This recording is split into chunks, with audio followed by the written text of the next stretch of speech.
told that people don't like my jokes about ghosts having sex with owls. Well, boo fucking who. God.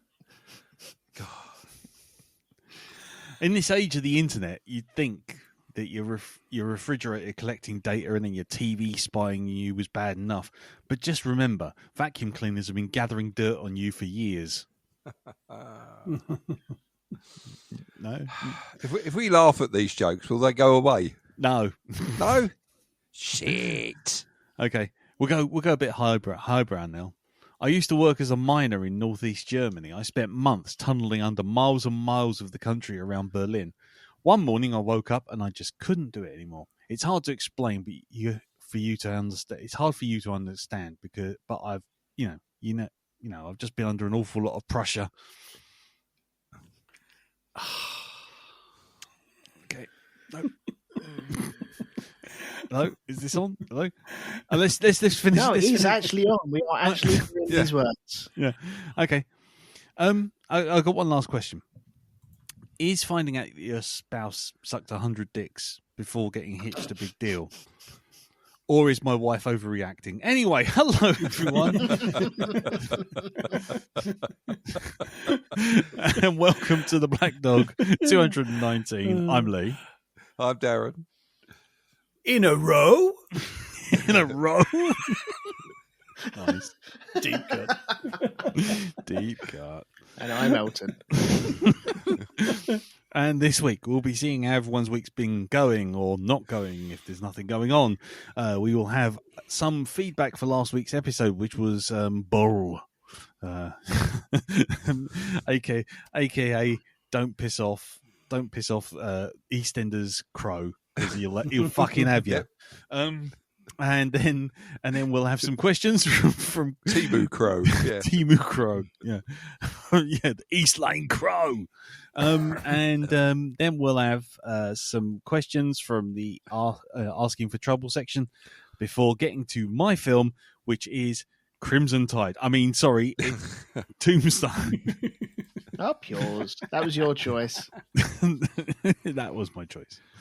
Now, I was trying to do it to save you reviewing a film for the second time running in a month. It seems that would be boring for you. But anyway, right, before we get to that, let's see how everyone's week's been. Winks? How's everyone's winks been? How is your winks, Jim? Your winks been good? They've been pretty good, yes. Yeah. Yes? You did say winks, didn't you? Yeah, I did. Yeah, I didn't go. I didn't put another vowel in there. No. Okay. Yep. That would have been That's wonk. for the After Dark Black Dog podcast. Yeah, Black Dog After Dark. How's your wanks, Jim? No. Anyway. Smooth as Astroglide.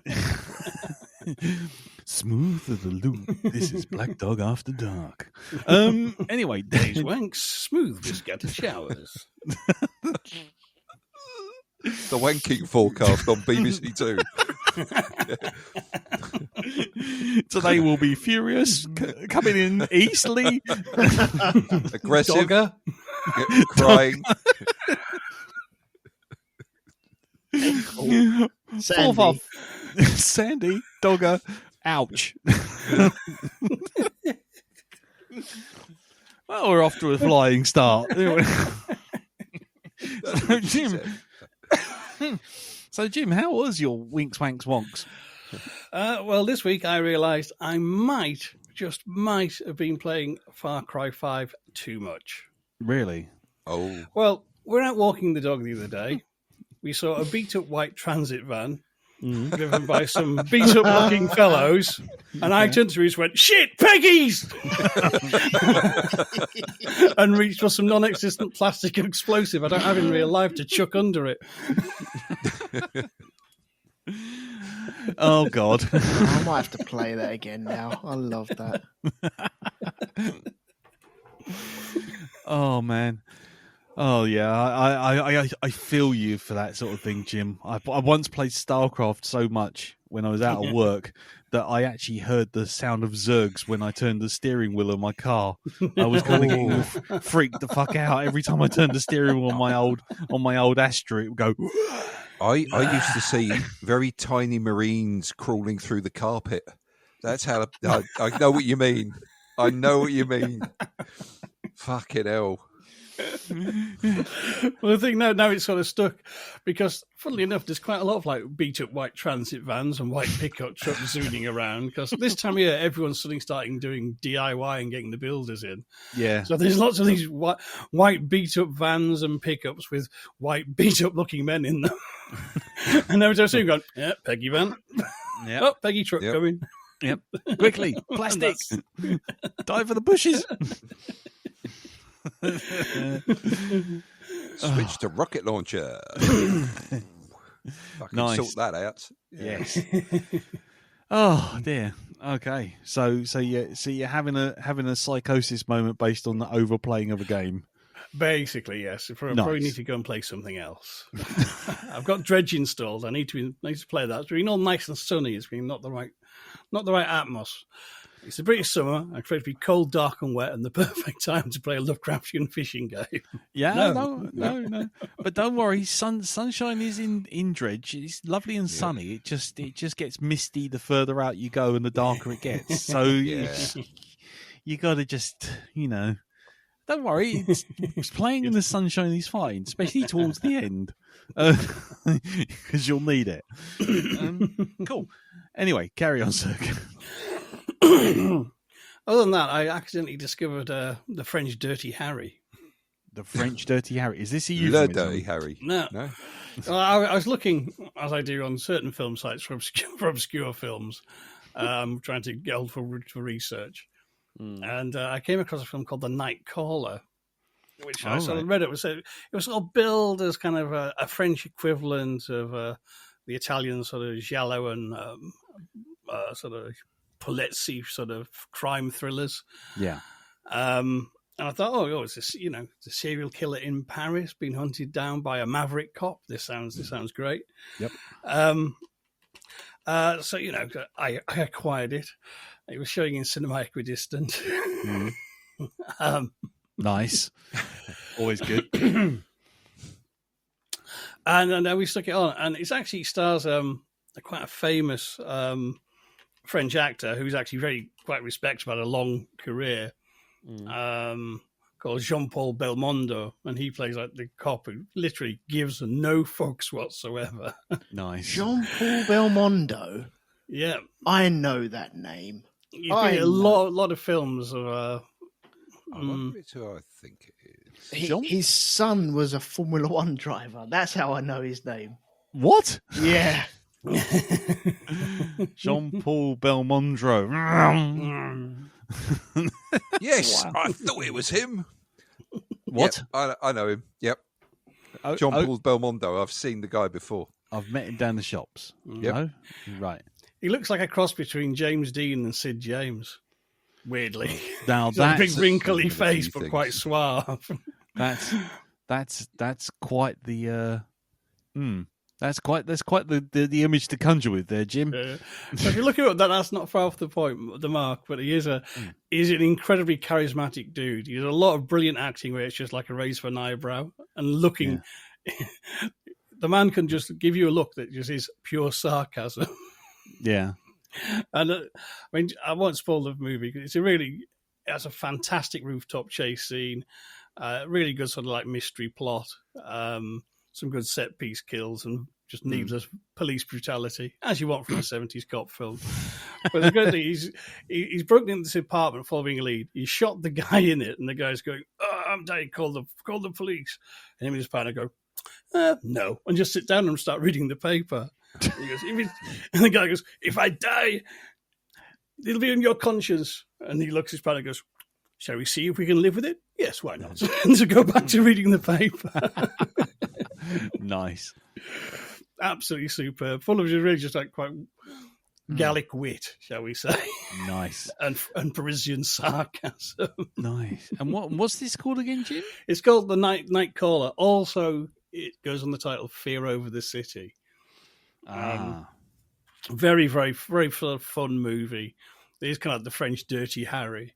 Nice. Complete with him. He doesn't get on with the commissioner. He doesn't approve of his methods or lack of methods, other than going around slapping people. Do they say the Gallic version of "If you screw this up, I'll have your badge"? there is a great scene in the commissioner to tell what he says. We have no time for your cowboy antics. Oh, yeah, there you go. Yeah. Yeah, that's it. He's been in 89 films. 89 films. 89 Jesus. films. Wow. Yeah, he's quite a. He's like Kurt Russell. He's never been out of work. He's had at least one film every year since, let's say, way before I was born, which means this is back in Jesus times. Back in the black and white dinosaur Yeah, times. exactly. Yeah, it's 1956. He's had at least one film every year. Well, 58 he was very popular. He had five movies. Sounds like he's the Parisian Nick Cage. I think so. Just what does it pay? Can I be in it? Do I have to do 2 weeks' work? Yes, brilliant. I'll do it. Yeah. Have you Nice. seen who Nick Cage is playing next? By the way, have you seen the picture? His latest film. Yes, He's playing I John. have, He's yeah. playing John Madden, and it's like you couldn't have picked a more perfect actor for the fucking role, really, could you? I don't There know. you I've are. never seen John Madden. Who's John Yeah, Madden? John Madden, the guy who does John Madden's football, the American football star. Yes, he's known for doing John Madden's football. Not, Yeah, that's not about it. freshly And being a football commentating as player. well. You know. No, hold on. Might I have got played some sports as well. I'm not sure. Hold on. Nick Cage. Yeah. John Madden. John Madden. Hold on. Man looks Real down. John Madden or Sega John Madden version? Because that's It's probably- Christian Bale next to him in the photo. Sega John Madden. What? Throw the goddamn ball. What is that nonsense? What is what is that? I've got a picture. I've got a picture of Madden right beside the picture of him as Madden. It's not so much how he looks; it's more how he acts than anything else. So John Madden's quite a loud, boisterous individual. In his football games, I never recall him saying "sexy cat, sexy cat." Yeah. I'm a sexy football. What in Satan's butthole is going on here? EA Sports is in the game. Right. It's in your ass. Yeah. Right. Anyway. Sorry, Sorry, Jim. man. No, that's Yes. fine. I was done. Oh, right. Okay. Fair Yeah. enough. We Eltoned you. Yes. Yeah. That's okay, because I think Elton's outdone us by avoiding us by having nothing to talk about. I have Really? nothing. Yep. I That's don't cool. believe him. I think he's gone to the kitchen drawer and pulled out a fork or something, and he's like, I'm not even telling him that. No, I Yeah. did that, and then everyone had a go at me about the type of fork I had. So no, What fork I'm not did you doing have, that. Elton? No. It was Was only it the a amount dessert? we were only prong shaming you, mate. Yeah. That was all it was. It's harmless. It's bants. Prong bants. No, I haven't got anything this. Well, the only thing I have watched, and it was very, very recently. In other words, about 2 hours ago, where I watched the first episode of that Fred West and Rosemary West documentary 6-parter on Netflix. Right. Oh, that brings back memories. That brings back memories. Oh, I was gonna look at that to see how to redo my patio. Well, it's all there. You remember those days, El? Were they actually a trio then, and nobody told us? Is that it? Were you there with them? No, No? don't start that fucking rumour for crying No, out Because loud. I do remember. Don't Didn't start you, that. Didn't you do paving in your garden once? No. Did you say something about No, No? have not. No. that? No, Darren. I don't know what you mean. No, what? Me For the, paving? No. for the purposes of the law, I am telling you right now, no. Yeah, for the purpose of the law, shut the fuck up, Darren. Look, it's just Fuck's us sake. here, right? It's just us now. Look, Okay. Dow. If you Yes. don't shut up, I'm going to tell everyone about your Joseph Fritzl and Harold Shipman collection. I will admit nothing. So, we need to keep this on the level. It's all lies. You can prove nothing, Metcalf. I've burnt the negatives. Oh shit! So anyway, the Fred and Rose West documentary, Elton. Yeah. It's looking good. It's some of these documentaries that you watch, they don't really work sometimes. It just feels a bit off, as if they're just cobbling stuff together. But there's so much information, so many unearthed tapes. Oh, that was a wrong thing to say, wasn't it? Wow. Dug up footage. Yeah. Jesus Christ.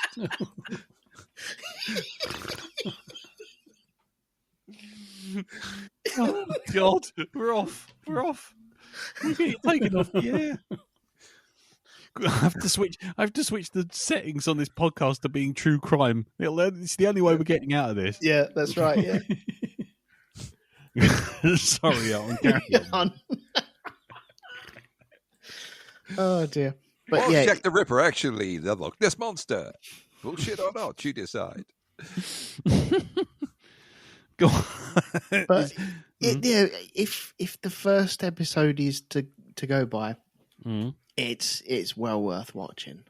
And Nice. I think there's 6 episodes. I think it is, but yeah, I haven't watched something like that for a while and really got into it and actually appreciated it. Sometimes it just feels that they're cobbling stuff together for no reason, and there's a lot of tread in water, but there is so much meat on this bone. Oh God, no! Stop! Reverse. There's so much lime in this hole. I mean, what do you? Jesus. But I'd totally forgotten that I'd actually seen that house. Really? Yeah, I'd actually seen 25 Cromwell Street. Now, you know, again, for the purposes of the lawyers in the audience, you have had no interaction. I did not step foot in that road, but I saw me and 2 friends. Fred and Rose. Yeah. Sorry. Monsieur Frederic and Rosalita ended up there. And yes, actually saw the house when it was all kicking off. Oh shit! Yeah, the views of Elton McManus are nothing to do with the Black Dog podcast. Thank you very much. No association should be given. No. You must be half the mark because it wasn't all knocked down eventually. There's just like a garden and a walkway there now. Yeah, that's completely gone, isn't it? But it was. I couldn't tell you. I think it was maybe 94, 95 that we were up there. Maybe, yeah. Because I'm sure that there was still reporters and police outside when we saw it. Wow. It wasn't hordes and hordes of people. I think it had just died down. But yeah, there were still people outside, definitely. Bloody hell. Mm-hmm. Was there one of those paving by Wicks boards as well? No? Sorry, I didn't. Building materials supplied by B&Q. No, I've got so many jokes in my head. Yeah, I know. You know them fossil things. No, stop it. Yes, I know. Mm-hmm. Don't worry, I will stop right there. Don't worry. Okay. It's all cool. So how many episodes are there, and where did you see this? This is on Netflix for anyone keeping score. And let me just go to it now. Oh, there's only 3. Did you say it was a documentary, or was this an actual dramatisation? No, this is a documentary. There's 3 episodes so far. I don't know if they're going to sling any more on there, but I don't think so because it's all come on today. Oh, so I know they did something like this with Dominic West playing Fred West. That's really casting in it. Yeah, yeah, they did. It could have been John West. It would have been a tinner You would have salad. been my tinner salad. Kanye. Yeah, but Jim, that would have been Kanye just West. fishy. You know, that really would have.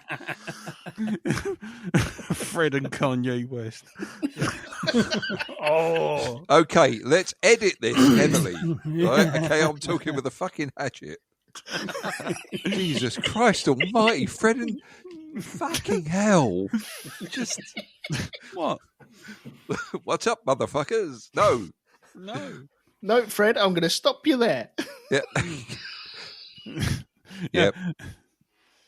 Oh God, isn't it terrible that you can have Fred and Kanye West, and Kanye's the one we have to edit out. I was because going to he's the say. terrible, Oh, yeah, because he he's is, the- yes. He's the worst He's the worst person out of the two.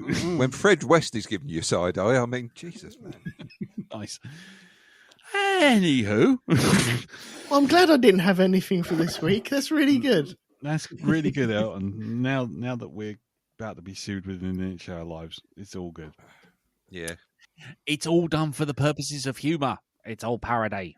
There it you go. is. Just saying it. There you go. I mean, not that we got enough people listening to us to even raise up the money Nope. to sue us, but there you go. I think there's more people on this podcast than there is listeners at the moment. So, At You this know. point, yeah. and this is where I find out the rest of you are all fucking AI or something. Oh yes. Oh yes. Oh yes. And Oh, I don't yes. download Oh, it yes. either. Oh, yes. I neither do I. Why would I do that? Yeah. Why would I do that? Anyway, right. So that's the Fred and Rose West thing on Netflix. And Is there a hard also- edit there? Is there? No, there's no edit. I'm not editing this bollocks. It's just, we're all just going to jail. Darren, how's your last days of freedom? My last days of freedom. Let's see, what have I done this week? Fixed my mum and dad's garden for them. They're getting a bit overgrown out there, so I went down, dug out some power tools. In fact, it was a bit like playing a video game. You know how like you play games, you start gaining levels and finding more weapons, and they slowly get more powerful as they go on. Well, their garden was in so much of a mess that I kept coming across new tools to use, and it was like I was almost upgrading till I got to the fucking Space Marine chain gun style fucking hedge trimmer that I found there. Right. So yes, that was all right. But of course, doing that as a good deed, all good deeds do not go unpunished. Of course. And this was Sunday, right? And So you took your leg off. yeah.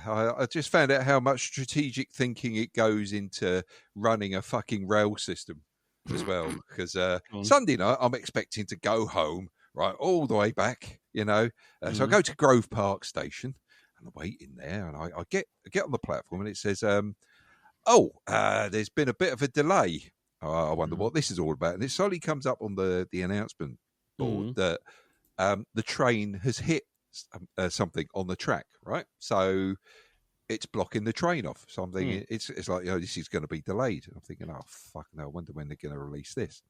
So I'm standing there waiting for the train to go to Charing Cross, right? Okay. And this is Southeast Trains, right? Okay. Yes. So I'm standing there thinking, all right, well, it can't really be helped. No. I suppose I'll just have to stand and twiddle my thumbs. And then I noticed 2 points of light coming out of a tunnel. It's another Southeast train.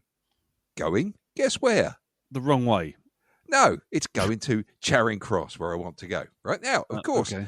you'd think that, being on a timetable and that and needing to get somewhere, maybe they would speed through the station and need to go somewhere, because that'd be a good idea, wouldn't it? No. Well, why should they do that? Why not torture the people who need that fucking train? And I'm not joking. This one train crawled through Grove Park Station so slowly, I could have literally, if I'd managed to get the doors open, could have got on without causing myself any fucking harm. Right. Yeah. So, I mean, I have to ask, if they're going to do this, and they did this with about 4 or 5 trains, right? They just kept taunting. It was like they were trolling everybody. And there were quite a few people waiting to go up to London on this Sunday night. I'm not sure what was going on, but yeah, they kept trolling the passengers by sending another train crawling through the it's like, you fucking cunts. Honestly, I'm standing, I'm getting people looking at me worried now because I'm standing mumbling to myself, "Oh, you fucking stop the fucking train. You fucking hardly, it's not going to fucking harm the fucking timetable, you fucking cunt." You should put your hand out and waved it down. I should have, like they do with buses. Yeah, Yeah. There you go. I certainly would have got off the platform very quickly had I done that, I suppose. But it's like, why don't they just fucking stop these trains? Let somebody on. Because they obviously know that something's wrong down by Chislehurst, and these trains are coming in, right? They're going past. They're coming from somewhere, They're escaping. They're escaping, right? They're not They're just panicked. yeah. They're not just, some sort of fucking screensaver because the station's not being used. These things are Somewhere in real. northwest London, there's a man with a big butterfly in there going, I can't get all of these trains. They keep Exactly. escaping. I'm going to have to release some into the wild. Be free, trains. Be free. Oh, it's always so upsetting when they leave the nest. So yeah, I had to fucking put up with that until some brain of Britain finally decided to actually send us a train.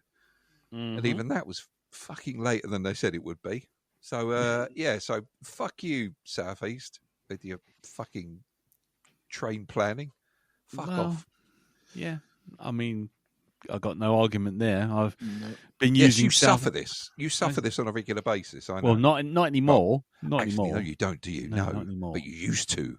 Yeah. Yes. Yeah. I'm officially not working in London anymore. I got told. I'm official. Really? Yeah, I'm official home worker now. That's it. Oh, yeah. Okay, that's excellent. I wish I was always working from home, but no, I have to keep going in for 2 weeks at a time into the office. You don't work from home, Dal. And I've talked to some of your don't friends. Go there. Don't even work in the office. Don't go there. Shut up now. Ixnay on the not working day. Shut up. Sorry, I've got a cough. Shut up. Oh, so the Joseph Fritzl Association, that's fine. Shut up. Yeah, talk about Joseph Fritzl. Yeah, that's it. Yeah, distract. Yep, throw him Joseph Fritzl. There we go. Yeah, nice.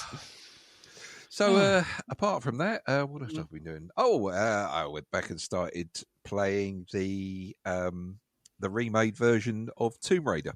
Not the one with that they released a couple of years ago, as in where they completely redid the story and everything. The one where they just gave it a bit of a graphics makeover. And, right, they just rounded off the pointy bits. They rounded off the pointy bits. I think we all know what we're talking about. Yeah, they rounded off those pointy bits and others. But what they need to explain to people who make these games is that if you're going to go in and call it a remake, right? You can't just run a dab of paint over the thing and then stick it out there expecting people to notice that the control system is fucking shit, right? They give you an option in the game, right, to either play with modern controls, which fits like a modern controller, or you can play the old style controls, or what they call the tank controls, right? Oh, I shouldn't have to keep flipping between control systems to get the fucking job done. What are the differences? Because when I first played Tomb Raider, it was on the original PlayStation. Yeah, I'm not being funny, is not far from the PlayStation 4 controller. Well, you see, I haven't got a PlayStation 4 controller, and if I've got to be honest, the original PlayStation 1 controller doesn't. It's different to what we've got now, right? It didn't have analog, did it? It didn't have analog until that's it. Was it Gran Turismo came? Yeah. out? Yeah, right. So it kind of puts obviously I'm remembering the old Lara Croft games with rose tinted specs because, when you're being chased by a bear down an alleyway, right? Okay, so you're trying to get away from a bear, you're running and you've got to turn a corner. She has to stop and do this sort of, this fucking step by step, slow rotation. Now that was the good thing about, wasn't that Tomb Raider 3 where she could actually tilt and run around a corner?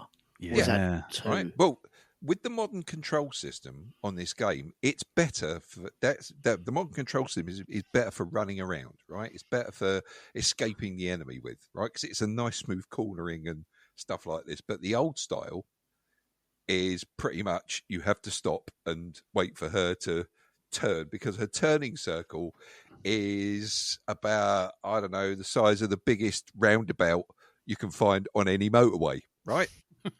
That's it.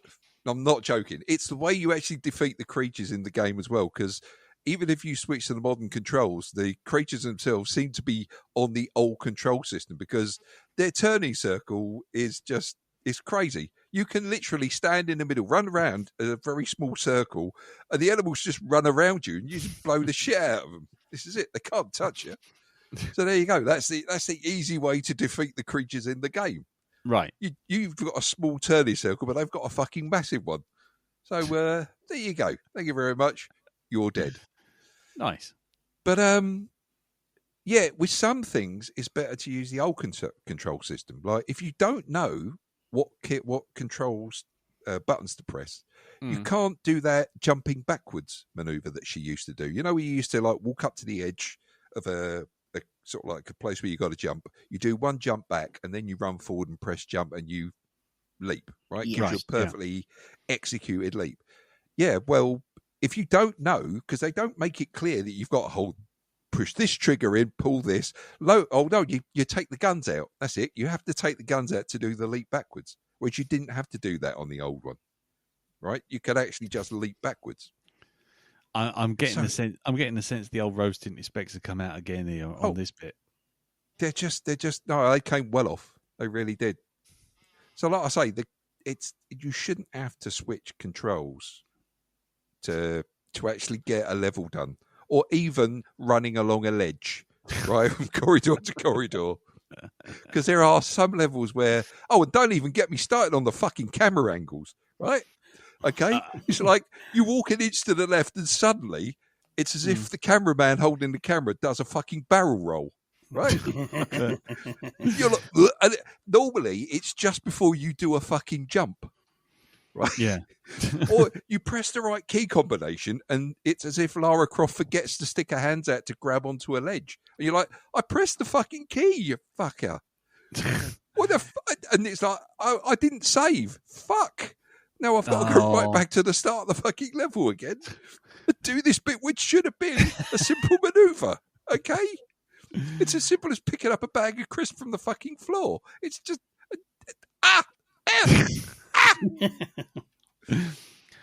If I may go so far as to suggest that perhaps maybe that 3D platforming's come on a long way, and you've come on a long way since then.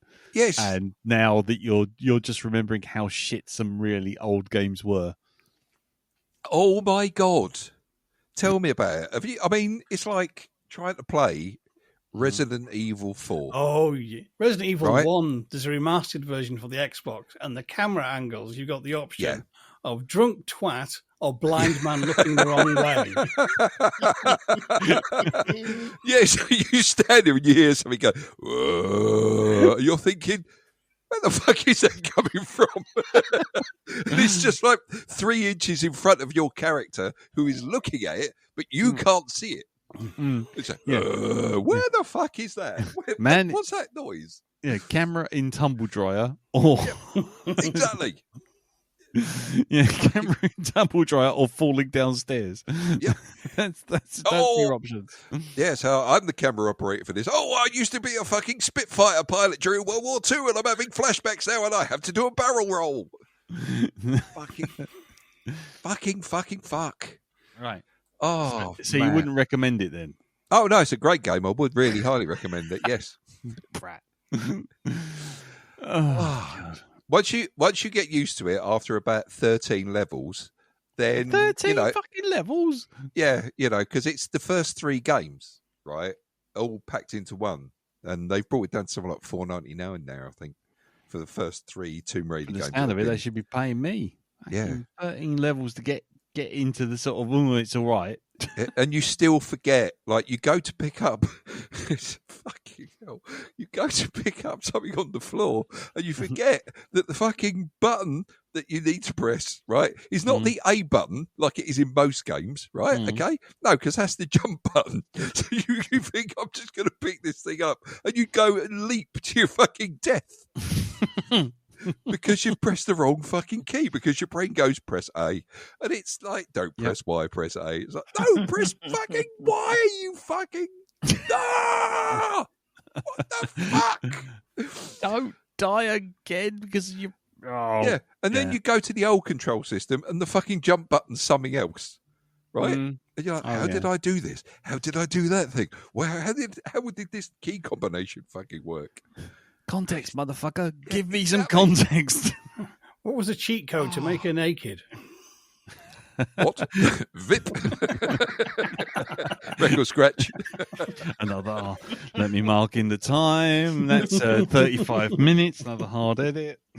Yep. Oh Christ! I can just imagine if you had a fucking chalkboard on the wall with a timeline on it, there'd be like some real big, deep scored fucking chalk marks right about now. Why have you got a picture of a fence on your wall there? Oh, it's not a fence. It's not some sort of artistic chalk drawing. No, those are time edit points. Yes. Actually, I was going to say, my piece of paper right now looks like something from a number station during the Cold War. Just all the times I'm cutting out. What are these? Are they fucking safe dial coordinate things, or are they locations of missile bases? No. No, they're just time edits. Yeah. I think at this point the podcast is going to be about 3 minutes long. I think cool. so. So. Anything else, mate? Let's see. Apart from that, no. I think it's really about. That's all I can think of at the minute. Okay. Well, my week's been pretty basic. So I've discovered the joys of a video game called Balatro. Has anyone heard of this? I've heard of it. I keep seeing it come up on Steam. He's trying to get me to buy it, and it's like, oh, you're a fucking card game. It is a card game. It is poker.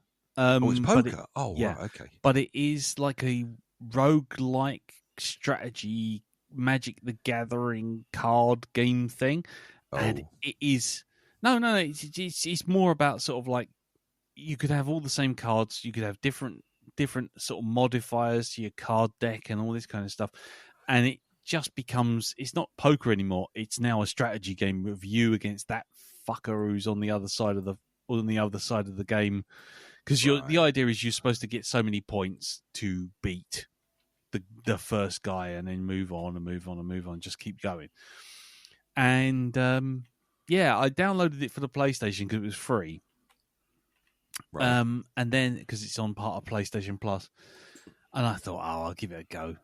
I'm only playing Helldivers at the moment, and Helldivers has suddenly gone insane because there's all sorts of in-game stuff going on, and everyone's panicking, and there's hundreds of players going, it's all going to hell.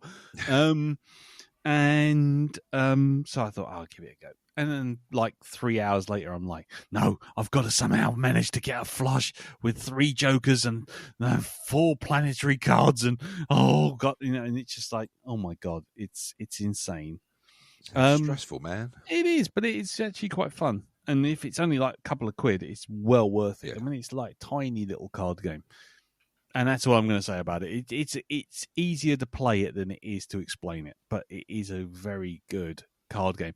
And it is also one of those things where even if you don't know the game, it does the maths for you, and it also has a little cheat sheet down the side that says a flush is better than a straight, and blah blah blah blah blah. So you don't have to know anything about poker. You just literally have to know you've got to get more points than the other guy, sort of thing. Yeah. So it's well worth a look, I would say. It's kind of been absorbing my spare time. Still watching Andor, still great, and the last 3 episodes came out on Tuesday. I haven't had a chance to watch those, and I'm just waiting for a nice big gap to just finish it all off. Yeah. Because now it's the final 3 episodes, which means it's 1 year before Rogue One. Right. So it's like leading up to the big stuff now. Can't say more than that. Beyond, it's really good, and the only thing I'm concerned about now is it's making me wonder why Star Wars is so childish by comparison to all the stuff that's going on in this. And I'm worried that I'm going to watch Star Wars and just be like, no, this is just cowboys and Indians. I want spies and Cold War, and I want deception and lies and rebellions and politics and all this kind of stuff. Instead, I'm getting shooty bang bang robots, black hats versus white hats. But no, it's really good. Andor is very good. I will say, of all the things of Star Wars for a long time, it's probably one of the best. if not the best. And as I said before, to reiterate what I said last week, it's one of those things where I started off absolutely hating it, gave it a chance, and was like, by the end, I'm like, give me more, get it in my face. So, yeah, definitely. To take someone who I initially called on the Rogue One review, Blando Calrissian.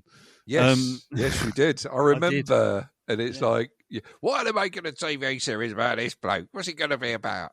Yeah, exactly. And at first you'll think, yeah, that's exactly what I was thinking it was going to be. Blando Calrissian wanders around in the rain. But it gets better. That's all I can say. It does get better. It's well written. Can I ask, right, Mm. in this series, and you don't have to say exactly when, do they actually introduce KS1? K2SO4. K2SO4, sorry. I could tell. There's not a classic rapper in here. Not yet, anyway. Yeah, sorry. Yeah. No, I can tell you that those type of droids appear in this film, in this show. Yeah, I've seen them in. There was one other thing. I think one of them was in. But there's one in episode 1. There's one in season 1, right, which is quite a scary thing. Yeah. And then they do look scary, those things. Oh, you find out how scary they are in season 2. That's all I'm going to say. You find out why there's such a rock hard villain in the Jedi games. It's like, oh shit. The reason I ask is because he was my favourite character in Rogue One. I fucking love that character. So I can't say anything because it will be a spoiler, and that doesn't mean to say I'm going to tell you. That's not confirming or denying. Saying one way or the other would be a spoiler. Okay, but watch it. I think you'll like it. Maybe I'll give it a chance then. Yeah, give it a chance. Give the first season a chance, and like I say, the first couple of episodes probably won't grab you, but just have faith. That's what I'm going to say. Have faith. Will do. Yeah, what I was going to say, that's it. That's really been it. The only other thing I'm going to say, and it's kind of personal, but you know what? I think after everything else we've hard edited out of this, why the fuck not? Yep. So I've decided I'm going to take up long walks with an aim of running again over the course of time. Okay. Yeah, because you know that I made a thing back in the original podcast about like I was losing all the weight and everything, and yes, you were doing very well. And I did. I got right down to 12 stone, didn't I? Yeah. Well, I weighed myself yesterday. That's never a good idea. No. I finally found out the damage that COVID and sitting around on my arse has wrought. Yeah. And I currently weigh 19 stone 5. Wow. Yeah, that's kind of what I said. Well, actually, I went, oh, fucking hell. And then I went, wow. So, well, you know what? it can be gone again. That's it. It's not impossible. Exactly. And for our American friends, he says, trying to convert stone into kilos. Yeah. Hold on. Yeah, kilos. Yeah. Stone into kilos. So, hold on. Where's the bloody fucking kg converter? Yeah, for those of you who are in America, what I am saying is I'm 120 kilos, which has made me somewhat worried about my ongoing health. So I'm saying this on here, on this podcast, so that I can actually hold myself to account in front of literally dozens of you. And I've started my health regime again. Good there stuff. You go. Yep. Yes. Sounds like a plan. It does sound like a plan, except unfortunately I've gone from all my nice tasty foods back to what I used to eat when I was losing all my weight, which is a wrap, a handful of rocket, a bit of cheese, and a fuckload of chili sauce. Right. And that really does do the job. Trust me on this one. I am living proof the last time that it worked fine. So yes, I eat almost a ton of rocket, a tiny bit of grated cheese, and little sprinkling of sriracha sauce, and then that's lovely, tasty. Anyway, right. I'm going to leave it there. So I've said it here. I've said it loud, and now I have to stick to it because some bastard will turn up on Facebook and go, "How's your mate going?" Yeah. Send us some pictures. Come on, show before us. Before and after. Yeah. So anyway, right. Let's do a little bit of feedback first. Yes, so feedback as ever, facebook.com/group/the Black Dog Podcast, or you can send it in to us on email, which is feedback@blackdogpodcast.com, or you can hit me up on Blue Sky, which a few people have done recently, cartoonbeardy.bsky.social. And my DMs are open and ready for your call. So anyway, so we watched Bull last week, Jim's pick, and so firstly we had Glenn Manners, who came in and said, well, I need to mainline a good hour or two of Bagpuss before bedtime after watching Bull. Dead Man's Shoes is my top 5, so my only critique is how similar it is in so many ways. But aside from that, crikey, I was gripped. Great recommendation, Jim, and will enjoy hearing the collective deep dive. Now I need a very stiff drink. Rob Lamont, Halo Man Lamont, the archivist from way back when, he said, some of the best films you guys have discussed have been the ones you went into with low expectations and were surprised by. This one seems like it's going to join the ranks of Lake Mungo, Borderlands, and the history of time travel. It's a good film. I'm a little disappointed that a deluge of Red October jokes next week was stopped in their tracks by a change of movie. But then you see, that was like waving a red flag to a bull when he said that. Yeah, because we then immediately leapt on him with red October jokes.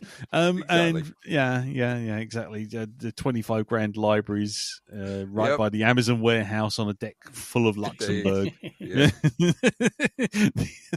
And the small geostationary moon that they use for an IMAX screen. Yeah, I mean, it's all there. So thank you very much for that, Rob. We will get to Crimson Tide. It will just be a bit further down the road.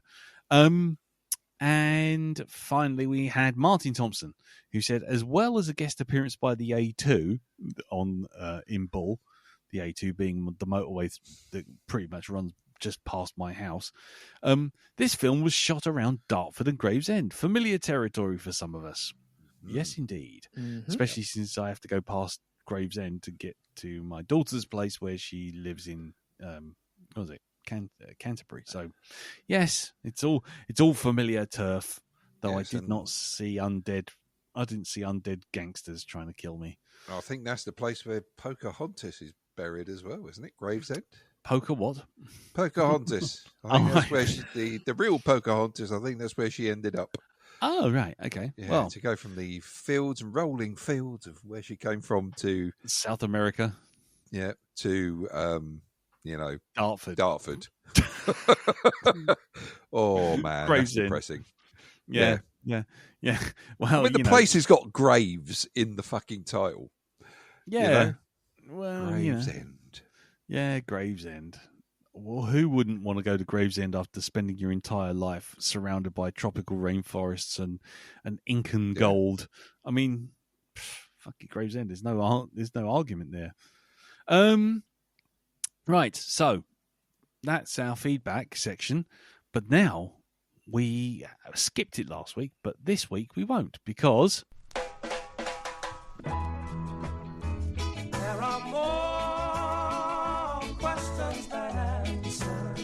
there are indeed questions and answers, and this week we are asking for trouble as ever, and we got loads and loads of questions. Yes. Okay. So we'll start with the ones that haven't been answered. There's loads that have been answered, but we'll start with the ones that we missed from last week. So we start off with Happy Dave Renane, our man down under in New Zealand, and he said, once again, our time machine comes out for this question. You have a time machine and an unlimited budget. Your mission is to recreate your favorite old school US. Oh no, we've done that one. I didn't mark it. That was the one. That was the one with significant roles, but you have to use everyone from the 70s. Oh God! We Right, did that okay. one. Sorry, Dave. We did that one, didn't we? We did undo that one. Did undo that one. Another Dave. We have another Dave. We have Dave Thompson, who said, "I don't want to open old wounds, but how big is the TARDIS?" Do you want the canonical answer? Go on, Jim, and you can settle that I do one. know this. Go on in. I believe that the TARDIS, at one stage at least, had 21,000 rooms. 21,000. However, that was an old model, and they weren't all functional. They should have had more. And a couple of times in Adventures, you had to jettison TARDIS rooms to give it more energy. But how big are the rooms? Well, how long's a piece of string? The rooms can be any size due to a block transfer computational mathematics or some bullshit. That's it. Yep. Because I was going to say the last time I saw a strange room in the TARDIS, it actually had a sun in it, and I think that's what he's alluding to. Because in Space Dock Jury, that was when it was brought up about the size of a TARDIS. Inside is big enough to hold suns. Not quite big enough to hold a Red October, mind you, but it's big enough to hold suns. Nothing's that big. Yes. Anyway, there you go. The next one. Oh, it's Dave Renane again. Here we go. This is the other time machine one. Here we go. So this is 3 time machine questions on the bounce now. TARDIS and Dave before, and now Dave after. You have a time machine, decent budget, some strict restrictions on changing history. Which historical mystery would you solve? Historical mystery. Well, I'm not going to go for the cliched one of Kennedy or anything like that. Let's see.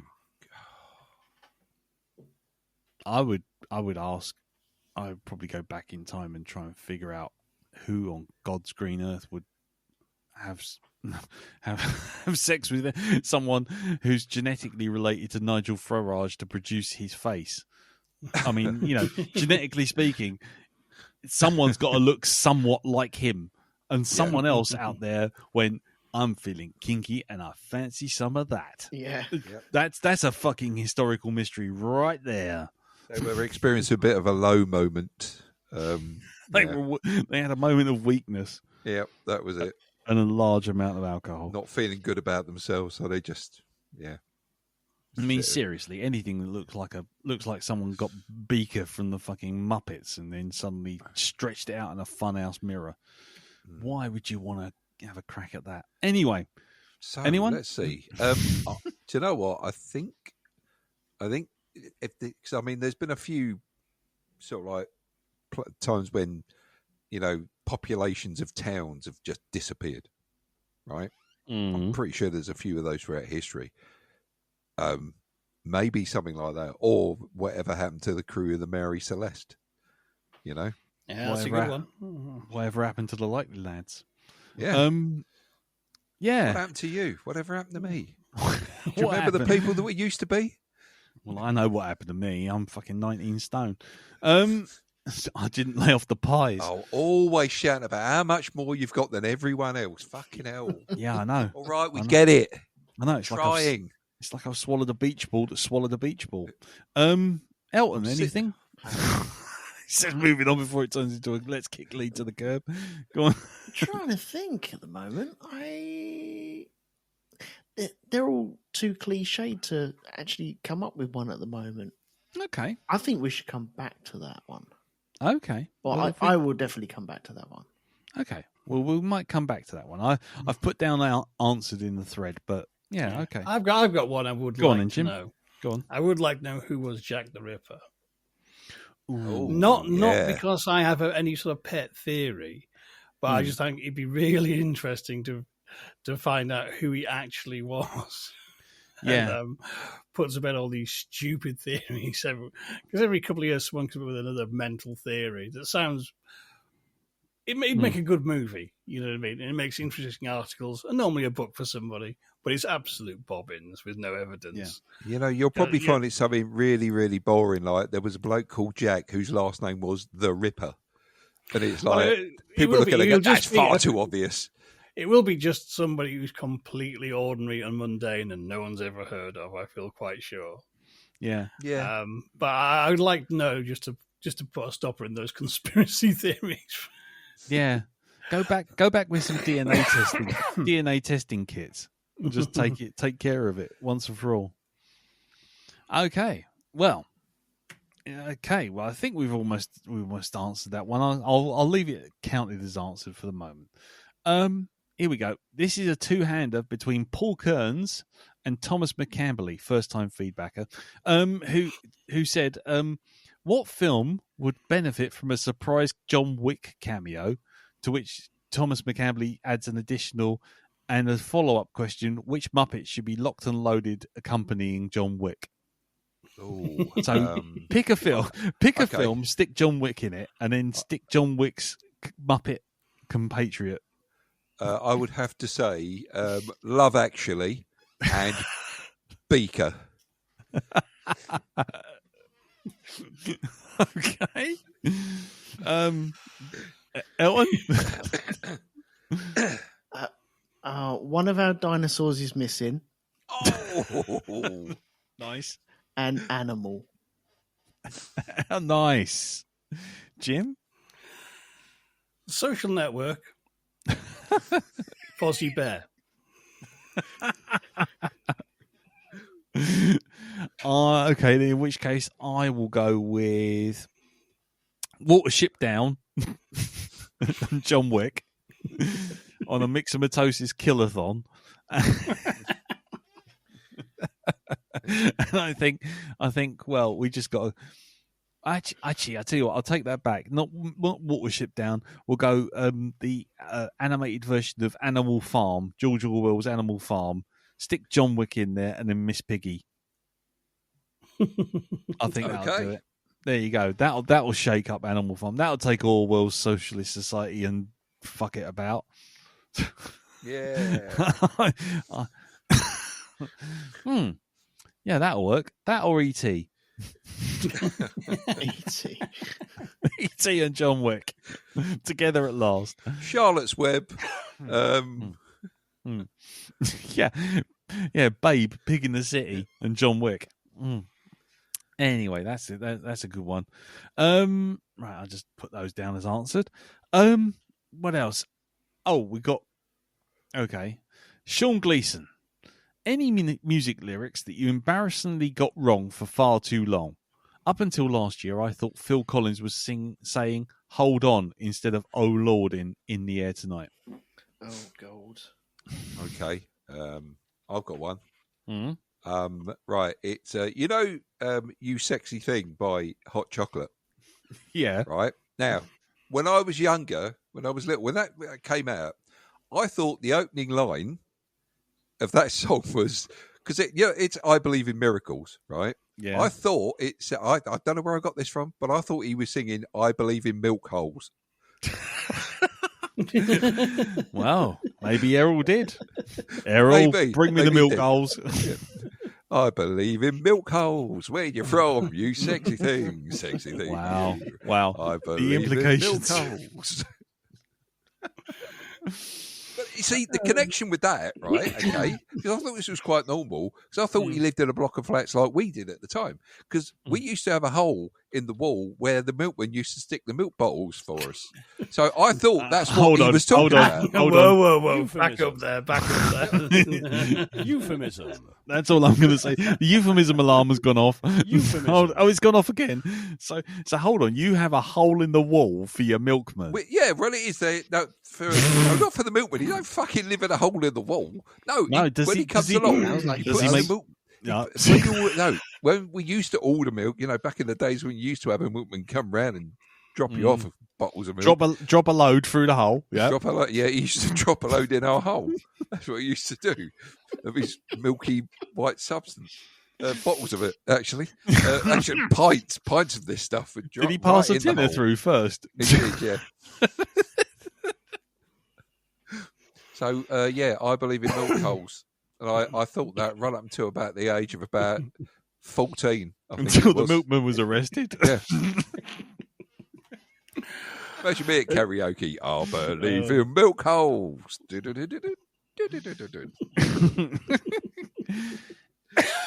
Go on then, Jim. Do you have one? Not one that's mine personally, but one from a friend of mine at school. One day came in and said, "Have you heard the new Madonna single? You're singing about Blue Peter." We go, "You what?" It was the Isle of Bonita. La Isla Bonita. Oh my God.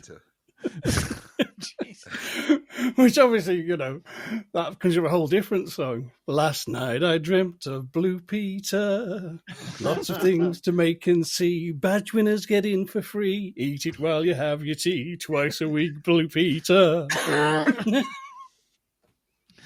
Well, I tell you what, she missed the trick there. She missed the trick.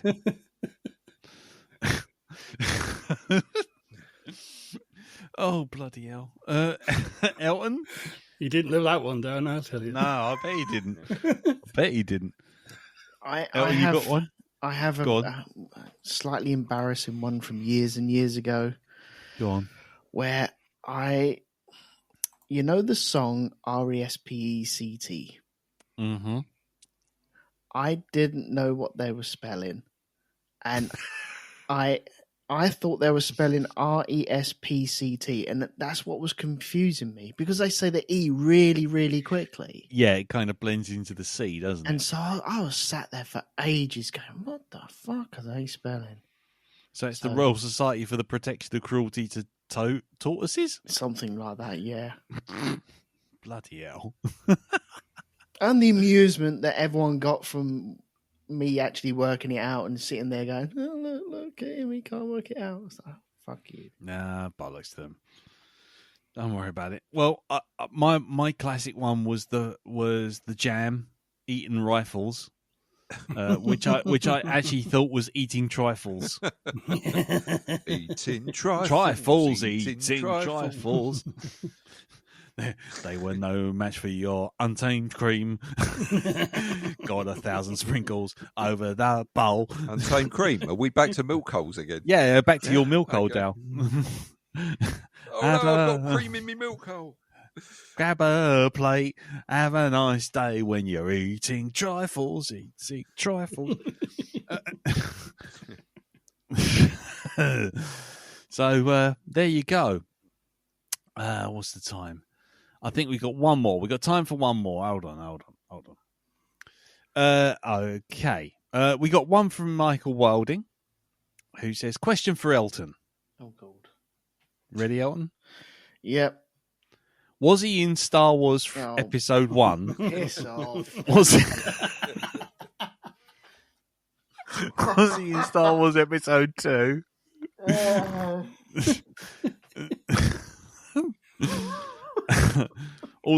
There are other questions, but they take too long to answer at the moment, so we'll put them off to next week.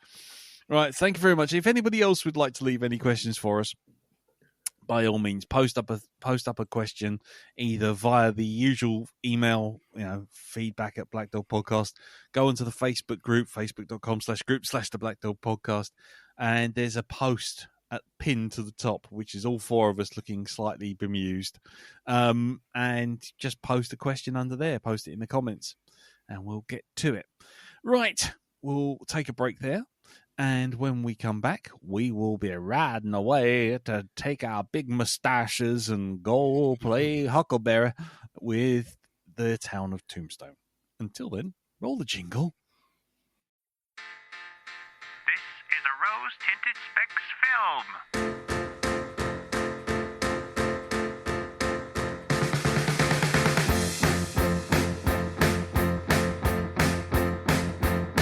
Some films we watch are oh so shite, some are out of sight. No complaining, but a smile upon your face. And don't you know, we've got one for you today.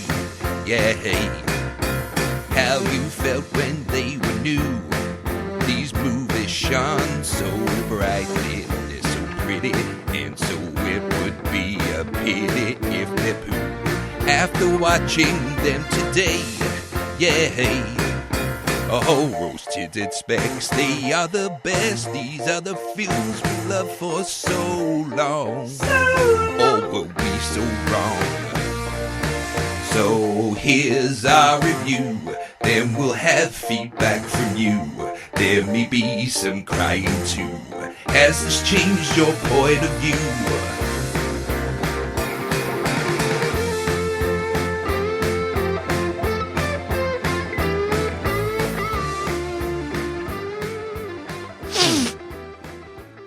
Pablo, this ain't my Peruvian dancing powder. This is gravy. Righty-ho there. We got ourselves a Tombstone, which is a 1993 American Western film by George Cosmatos. What? Okay. Written by Kevin Jarre, who was the original director and replaced in production by Cosmatos, and starring Kurt Russell. Here we go. This list, if nothing else, the starring list on this film: Kurt Russell, Val Kilmer, Michael Biehn, Powers Booth, Robert Burke, who played Dust Devil and also RoboCop in RoboCop 3, Dana Delaney, Sam Elliott, Stephen Lang, who would later go on to appear in about an infinite number of Avatar movies, Bill Paxton, Jason Priestley, Michael Rooker, Billy Zane, Charlton Heston, and the narrator was Robert Mitchum. There you go. Yes. I mean, you know, it's like someone just threw a dart at the IMDb page and just went, "Yeah, let's hire them, and that'll do. That'll do." Yep.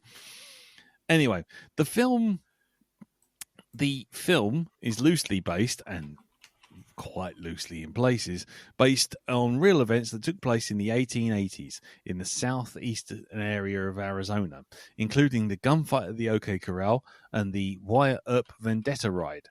It depicts several Western outlaws and lawmen, such as Wyatt Earp, William Brocus, who was also known as Curly Bill, Johnny Ringo, and Doc Holliday. Curly Bill, Rough Jeff, Fred the horse. Anyway, I'm sure we'll get to that sort of thing. You can see where the Cockneys got their naming conventions from for criminals. Yeah. Johnny the Salmon, you know? Barney the Cactus. Anyway, Pigeon Dave, Pigeon Dave, Steve the Comb. Yeah. Bert the Bush. Anyway, Tombstone was released December 25th, 1993. And had a budget of, it had a budget of $25 million. How much do you think it made at the box office, Elton? 4 sets of spurs, and I can't think of anything else. Yeah. Okie dokie. Jim? 3 million tinctures of opium. Nice. Darren? I think it made a big bushy moustache and a whole bag of chewing tobacco. Yeah. Actually, you're all wrong. What it made was a montage to pass the passage of time. A short montage. Lots of montages. Shooting at the camera and riding all around. Shooting at the camera at nothing we can see. No. With a nerve thrown in for good measure. Anyway, the box office actually was 73 million, so it made its money back for sure. Right. Now, as ever, if in case you haven't had a 1993 film based on historical events spoilt for you, we are going to do the non-spoiler version around the table, and then we will go on to the spoiler zone. But if you don't want to hear, obviously, break away at that point. Right, so let's go around the table, find out what everyone thought, non-spoiler section. And we'll start with Elton. What do you think of Tombstone, sir?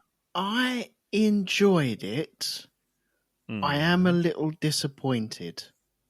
And there is a distinct turning point in this film where my disappointment started to ebb in for this. Mm-hmm. Okay. And that was the lightning storm. Ah, yes. but Mm. I But think that's all spoilers, isn't it? yeah, we won't go into that just yet. But I've been wanting to watch this for a long, long time. It's always been on my radar, and it's just never been the right time to watch it. Mm. And maybe I should have kept it like that. I don't know, but you know, Okay, so this is the first time you've ever seen it, then? it is. Yeah. Okay. Interesting. That's cool. So overall, thumbs up or thumbs down, would you say? I'll say thumbs up. But with caveats. Yeah. That's fair. Okay, then. We'll move to you then, Dal. What did you think? Yeah, I'm a little bit like Elton. I enjoyed it in general. I don't know. I just think maybe it was, a barnard too long, as they say. Maybe a little bit more than that. I mean, yeah. Oh, I mean, I could say, well, but we're in the did you enjoy it section? Yeah. So, yeah, I mean, there were some real satisfying bits in it.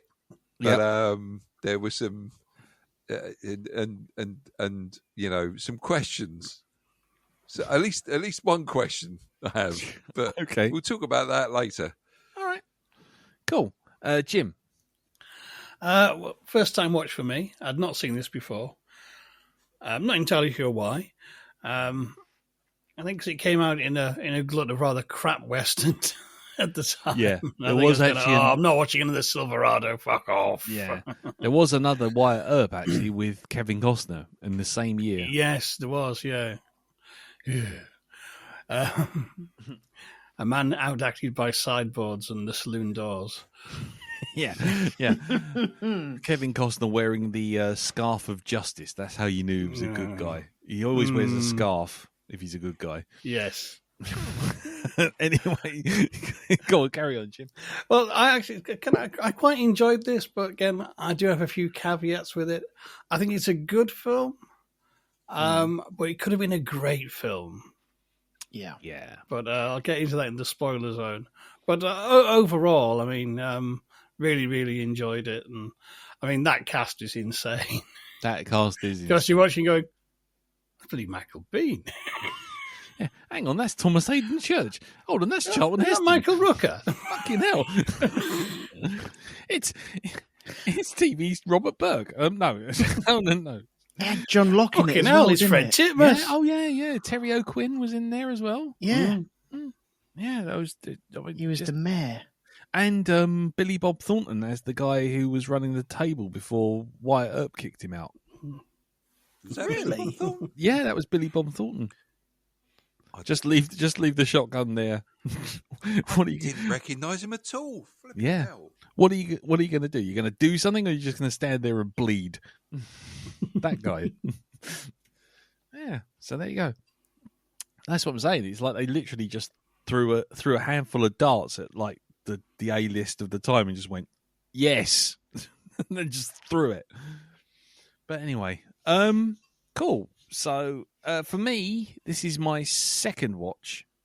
This all came out when I was quite into the old sort of revamped cowboy vibe. Unforgiven, as Jim says, Silverado. Then there was the Wyatt Earp, and then there was a couple others. Not 310 to Yuma was just a little after that sort of thing. And I was kind of right into that whole thing, so I was primed for it.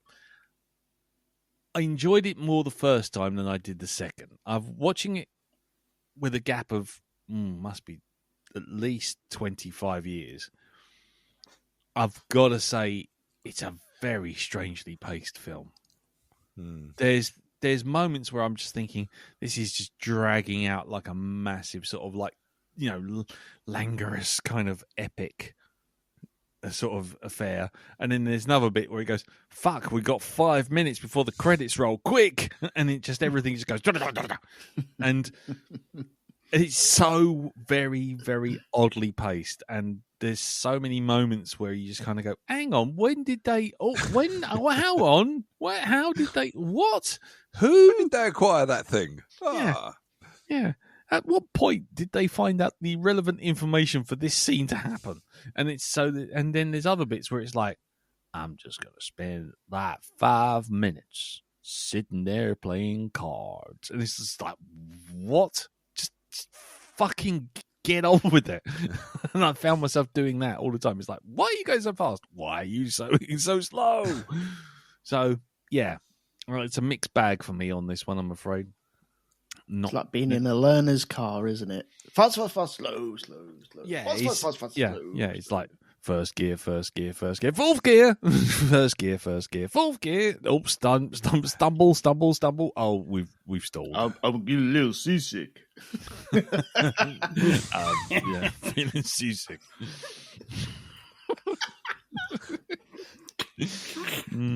Yeah. Yeah, little kid driving a fucking great truck. You get it? Yeah. Put the foot all the way down. Yeah. Fucking hell. Jesus, we're coming back to that film so girly. Why are we coming back to that film? Right, so that's our thoughts for Tombstone. We will do a more thorough discussion now. I still haven't made a spoiler zone thing. I'm just going to go this.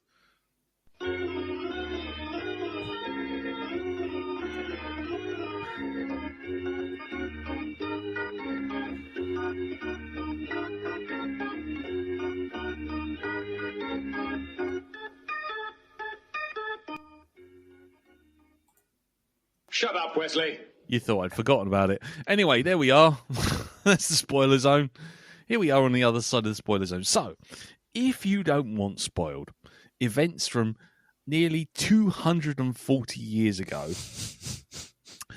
then do steer away from this now. If you don't want events spoiled from a movie that is nearly 35 years old, then again, also turn away now. But otherwise, if you know how the OK Corral goes down, I think you're safe. If I'm honest, I think we're perfectly honest. So let's get started. Right. So before we were in the spoiler zone, Darren, you said you had questions. Yeah. Ask them. Yes. Well, it's not so much questions. It's well, actually, it is a question. Have you noticed, right, that when people who are originally in a bit of a dodgy gang who see them do something and they think, oh no, I'm not happy with this. This is too far. I think I'll defect. Yes. Mm. I'm quite happy with the raping and the pillaging, but the pillaging and the raping, no, this is far too much. What? No, it's all in the wrong order. He shut up the women. This is too much. Exactly. Yeah. He made a cutting remark about the build of that man's suit. This is way over the top now. Have you noticed how when they go to join the good guys, suddenly they become almost indestructible? Yes. And suddenly their shooting skills are really way improved. Because they're being powered by the righteous anger. Exactly. Yes, they're all being powered by righteous anger. So, that kind of thing. I just wonder if, were they the only decent kind of shots in that gang? Because I could see why they all got slaughtered so easily. I mean, these terrifying soldiers who suddenly, this one-man fucking tooled-up army who goes in there, just marches across a fucking paddling pool, to shoot them all, kill them, It's like, I've had more than I can stand and I can't stand no more. And he squeezes the can, eats his spinach, and off he goes. And it's White Earp, the tank, basically. Yep. Leroy! Leroy Jenkins! Yeah. Yeah, it's okay. Yeah. At least I've got chicken. Yeah. God damn it, Leroy. That would have been funny had he said, Wyatt up. Yeah. Wyatt. Oh, I don't know. That's one of the many things I had a problem with. But the problem is 1 minute the film tries to take everything literally and historically accurate, and in other times it just goes, no, actually we're a movie, so we've got to have action scenes and things have got to go this way. Yeah. And I was wondering, you guys, what did you feel about it in terms of the historical accuracy versus the need to be an entertaining movie? That was my caveat with the film, because I felt, on one hand, it was drawing very heavily on classic westerns, but also doing kind of the Unforgiven sort of revisionist thing of, well, you know the legend, this is the truth. Yeah. And there's a good dose of the gritty realism of the spaghetti westerns, and the attention to detail, like in the sets in the Western world, it was all there, the dust, the grime, the sweat, the blood. The opium. But my problem was it was always swinging between going, are we a Hollywood movie or are we doing the history? Yeah. And for me, it really sort of dropped the ball at the very end, because it said, well, we'll go with the history. It's kind of, yeah, that's all very well, but it doesn't make for a satisfying end to this film. It just means the film just peters out. Yeah. You know what I mean? And then you actually get told a few things that happen at the end. And it's kind of, whoa. Couldn't we have seen them? Could you have built up to that? So, you know. And you get the end, you kind of realise kind of that whole subplot with his wife, we could have took that out. It might have been historically accurate, but we could have lost that. We didn't need that. It went nowhere. It didn't mean anything, you know. Did her dirty, I thought. Yeah. It's almost comical, wouldn't it? You've come back to get me, but what about your wife? It's okay, don't worry. She went home, went mad, and then went fucking dead. That's what she did. So we're good. I'm off the hook. Yep. That's it. That drunk lush is dead. Don't worry about it. Yeah. Fucking smackhead bitch boy, I'm hooking up with you, baby. It's all fine. So fuck off. Yeah. Oh, how convenient, Wyatt. Yeah. Yes. Yeah. What do you mean we haven't told the viewers this? We better put in like a narrator and explain this, surely. Yeah. I mean, then it's also like the gang kind of, you know, that we were told that as well. Kind of, you didn't even get them all in the film, and you had 2 hours to do it. Come on, that's lazy. Yeah, yeah. The summing everything up with the narrator actually made me laugh, because to tell you what it reminded me of, that episode of The Simpsons. Poochie. No, not Poochie. There was two stories, and one of them was that the kids had gone over a bridge in a bus, and the bus washed ashore, and they had a kind of recreation of was it Lord of the Flies? Mm-hmm. And then right at the very end, it's like the A plot with Homer and all that sort of thing's been sorted out, but they haven't sorted out the fact that the kids are still stuck on the island. So then you suddenly have James Earl Jones come on as the voice of a narrator and goes, so the children learned how to function as a society, and eventually they were rescued by, let's say Mo. And then this episode just ends. That's exactly what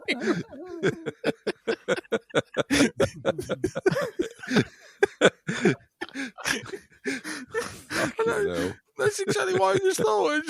I just thought, and so Wyatt Earp's wife just died. Why? Because the film just ends. But don't worry, he got his end away with that fancy filly who pretended to be the devil. The end. It's like, what? Let's just say Mo. Yeah, the fast and loose,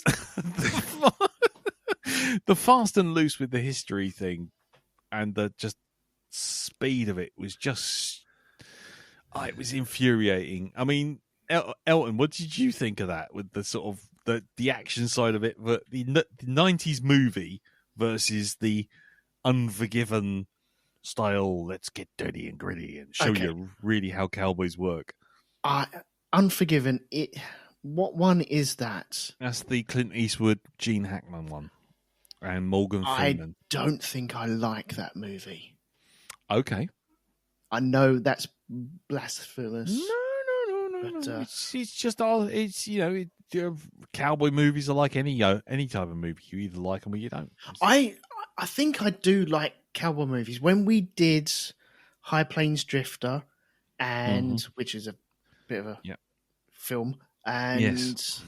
The Good, the Bad, the Ugly as well. They're terrific movies. Yeah, definitely.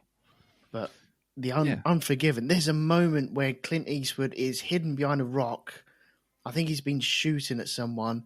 He just pops his head up and goes, "I'm coming out. Don't shoot." It's like, fucking idiot. Okay, then. I tell you what, I won't shoot you. Yeah? Yeah. It just, shut up. Shut the fuck up. Anyway, this movie. Yeah. I'm trying to think what was the question again? I forgot, sorry. So essentially what you got is you got two movies. You got the 90s, let's get the hero and the pretty lady together. Yeah. Let's all the bad guys die in a blaze of glory, blaze of gunfire. Yeah. Let's wrap it all up with a narration because we've run out of time and budget. Yeah. And then you've got the other bit, which is 2 hours of just standing in the pissing rain going, isn't the Old West dirty? See, I like the amalgamation of both of them. Right. But there's something about it that it just doesn't feel real enough. Mm. When you see Kilmer, Paxton, Elliot, and Russell all walking down the street, all in a line, and you think, "Fucking hell, this is good, isn't it? I don't give a shit how cheesy this is. This is fucking good."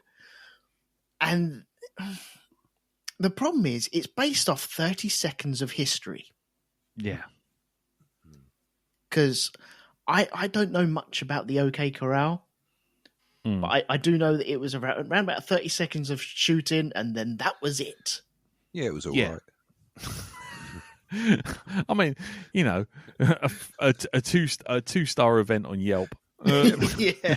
Which made like a multi-million business out of. Yeah. So stretching it to 2 and a bit hours of a movie is, quite a stretch. But I don't know. I think there are moments I really, really like, and I like getting immersed into these worlds. Yeah, I do like cowboys. I think they're brilliant, but it's got to be done right, and it's got to feel real. There was a series I watched years and years ago called Hell on Wheels. Yes, and it felt immersive. I felt like I was there. It felt real. You could almost taste the dirt in the air. Whereas this, there was a bit of dirt missing. Right. There was some absolutely shining beacons in this movie. Val Kilmer. This is the best I've ever seen Val Kilmer anywhere. I thought he was magnificent in this. I think he was the best thing about this movie. Okay. And then you see Bill Paxton, who I adore. I think he's brilliant. Playing Bill Paxton. But he's rubbish in this. He's so bad. It's so that thing where he got shot in the back and he's like, "Oh, I'm just gonna fall over and leave my gun on the pool table and die behind the pool table." And then the next shot you see is in the middle of the pool table, bleeding all over it. And all I could think of was being the bartender going, "Could you just done that on the floor instead of put him on there? Now I've got to change all the bays." Thanks. Yeah, he's bleeding all over the green. Oh, for fuck's sake. What are you doing? He was on the floor. What are you doing? Yeah. At what point did you pick him up and put him on there? You bastards. The same point they brought in a dog that was never seen before or since just so they could have him barking. Yeah. Get that dog out of here. Where did it come from? I don't know. Yeah. Whose dog is it? The directors. The three-legged dog is America. But it has that Hollywood flavor to it, which sometimes it just loses the grit, which I was looking for. I love the standing around and looking around a wooden town and buildings being built and other buildings being burnt down and just standing on a veranda with spurs spinning around in the breeze, and all that world building is brilliant. I love that. But then you have the missus, and okay, well, yeah, she's a smackhead. Okay, brilliant. How are we going to deal with that? Well, we'll just leave her in bed and just have a go at her for getting more and more smack. How's she getting all that stuff? Well, you're giving her money, aren't you? You're feeding her until she dies. And nobody really gives a shit about her. And then all of a sudden she is dead, but we only get told after the film has ended. Yeah, that's also known as the Cyclops in X-Men 3 maneuver, where basically a character that should be more important suddenly just dies off screen, and everyone goes, "Oh, all right then." The way that it was portrayed when you first saw them, when they stood in the window, and you thought, okay, right, the 6 of them are going to be doing, or is it 8 of them? Is it six or 8? I think it was 6 of them, wasn't it? I thought, this is going to be really good. This is going to be their story. And it really wasn't. No.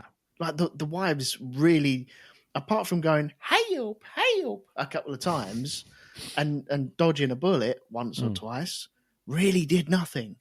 No. Where they need to be part of that story for me to be interested in the guys, because there's a moment where someone walks into the house, fires a shot, and then fucks off because they thought it was Sam Elliott turning up, and then you cut to a shot where you got Kurt Russell and Bill Paxton just playing around with like poker chips, and you're like, why aren't you indoors? If you're not doing anything, earning any money, get the fuck home. Why are you just lounging around here? Yeah.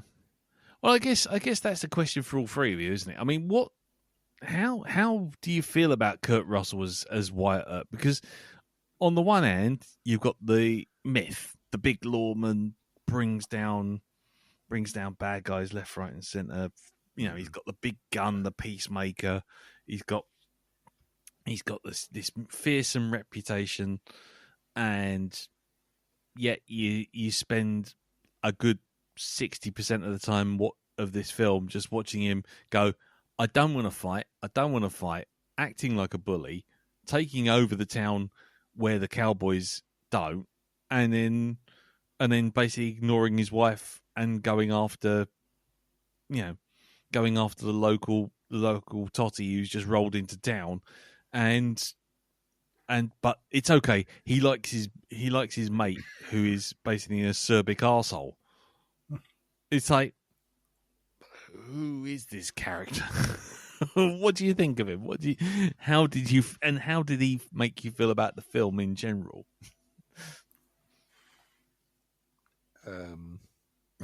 Well, I never knew Wyatt.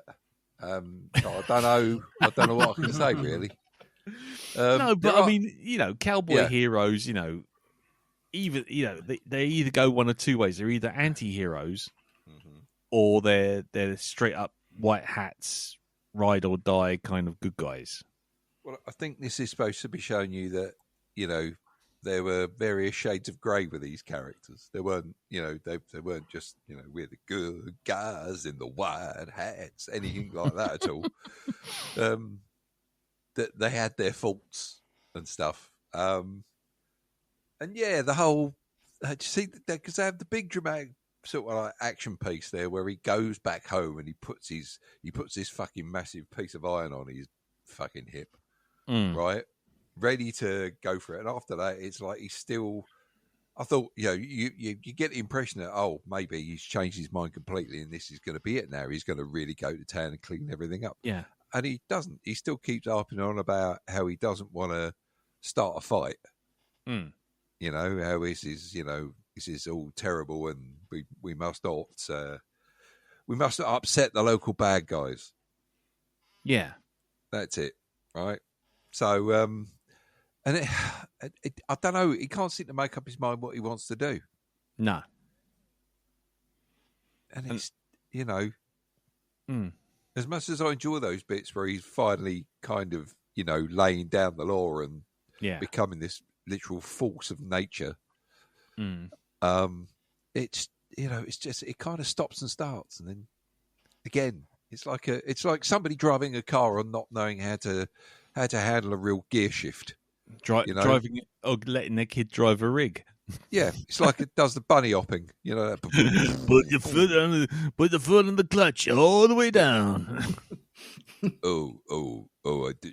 should have told you to put your seatbelt on first. I said, hey, Johnny, should I have told you to put... Oh, you did. Oh, well. What... You can always have another one. Yeah. I got plenty of ways to make them. Yep. What about you, Jim? How did you feel about that whole rendition of Wyatt Earp? Well, again, it sort of felt this. I enjoy watching Kurt Russell. It's a great performance. But character-wise, when I think back on the movie, there's all sorts of things that just don't add up to actually make him a proper character. Yeah. And again, it's partly being pulled by, well, we're doing an action movie. We're doing a bit of history. No, we're doing an action movie. And because he has to think kind of, I'm retired. It's that classic, I'm out of the game. Don't get me pulled back in. And he gets pulled back in. He is. But it doesn't really develop that in any sort of meaningful way. No. You have a whole thing with his wife being on the laudanum. And, you know what I mean? It's kind of, that goes nowhere. It serves no purpose whatsoever. There's a lot of kind of things that when you get to the end of it, you go, well, that all the red herrings really didn't need to be there. Didn't really tell us anything about his character. No. I thought they would at the end, but it didn't actually pan out. No. It didn't even really pan out with Doc Holliday, to be honest. They keep telling us that they're friends, but I mean, they did you ever find out why? Yeah, it's literally about a dozen. They have about a dozen lines between each other, and that's it. Really, I mean, it's like they're sitting beside each other all the time, but it's like, and I mean, I think the character largely works just because of the sheer charisma Kurt Russell brings to the role. Definitely. I think if you have, say, Kevin the Sideboard Costner in this, people have been walking out after an hour going, oh, fuck off. as he looks flinty-eyed across the plains and pulls across his scarf of justice and rides off. Do you know what? Talking about Kurt Russell's character, right, I thought it was a bit whiplash how he was this... he seemed to be, he had his wife there. He was very, very, very loyal to her until a woman looks at him across the bar, rolls her eyes at him, and he picks them up and rolls them back again. And all of a sudden, he becomes fucking, yo-yo knickers. Well, he's probably been starved of anything. It doesn't excuse it, though, does it? Oh no, it doesn't excuse it. No, but it just seems to change. It's just like I'm really, really into my wife. Well, hello there, cowboy. Well, hello, lady. Well, hello. Wife who? Yeah. Oh, don't worry about her. She's smacked off her knockers buns on laudanum. Yes. Aha, yes. She's playing away from home tonight. Yes. Yeah. She smacked off her milk hole for... Uh-huh. Uh-huh. Indeed. Anyway. But, you just realised what I just said. In the future, there will be an artist called David Bowie who'll make a song called Space Oddity. That's kind of her at the minute. Yeah. She's playing outside, watching the planet Earth. Yes. She's just about to shit herself in the bed and then bring it down and trying to put it in the washing machine. Yeah. I'm thinking of calling her Spud. Oh, dear. What about you, Elton? What were you expecting from Wyatt Earp himself? Well, you can never go wrong with Kurt Russell. He's always a guaranteed. And it doesn't matter what role he does. I think he's always a genius in what he's done. You could... what was the film, that Bone Tomahawk? Yes. This could be like the old... That could be the older version of this. It could bleed into it. But I think he's always reliable. he does flip flop between certain things. You know, that bit where he does the Terminator and walks into the thing and just shoots the guy. You're like, okay, right, Yep. okay. I've had all I can stand, and I can't stand no more. No, don't do it. Don't do it. And then he does. Oh, Christ! And like the shootout, it's pretty cool, but there are just moments where it's just a little bit unbelievable. I don't think it's his delivery. I'm not too sure exactly what it is. It just feels a bit off.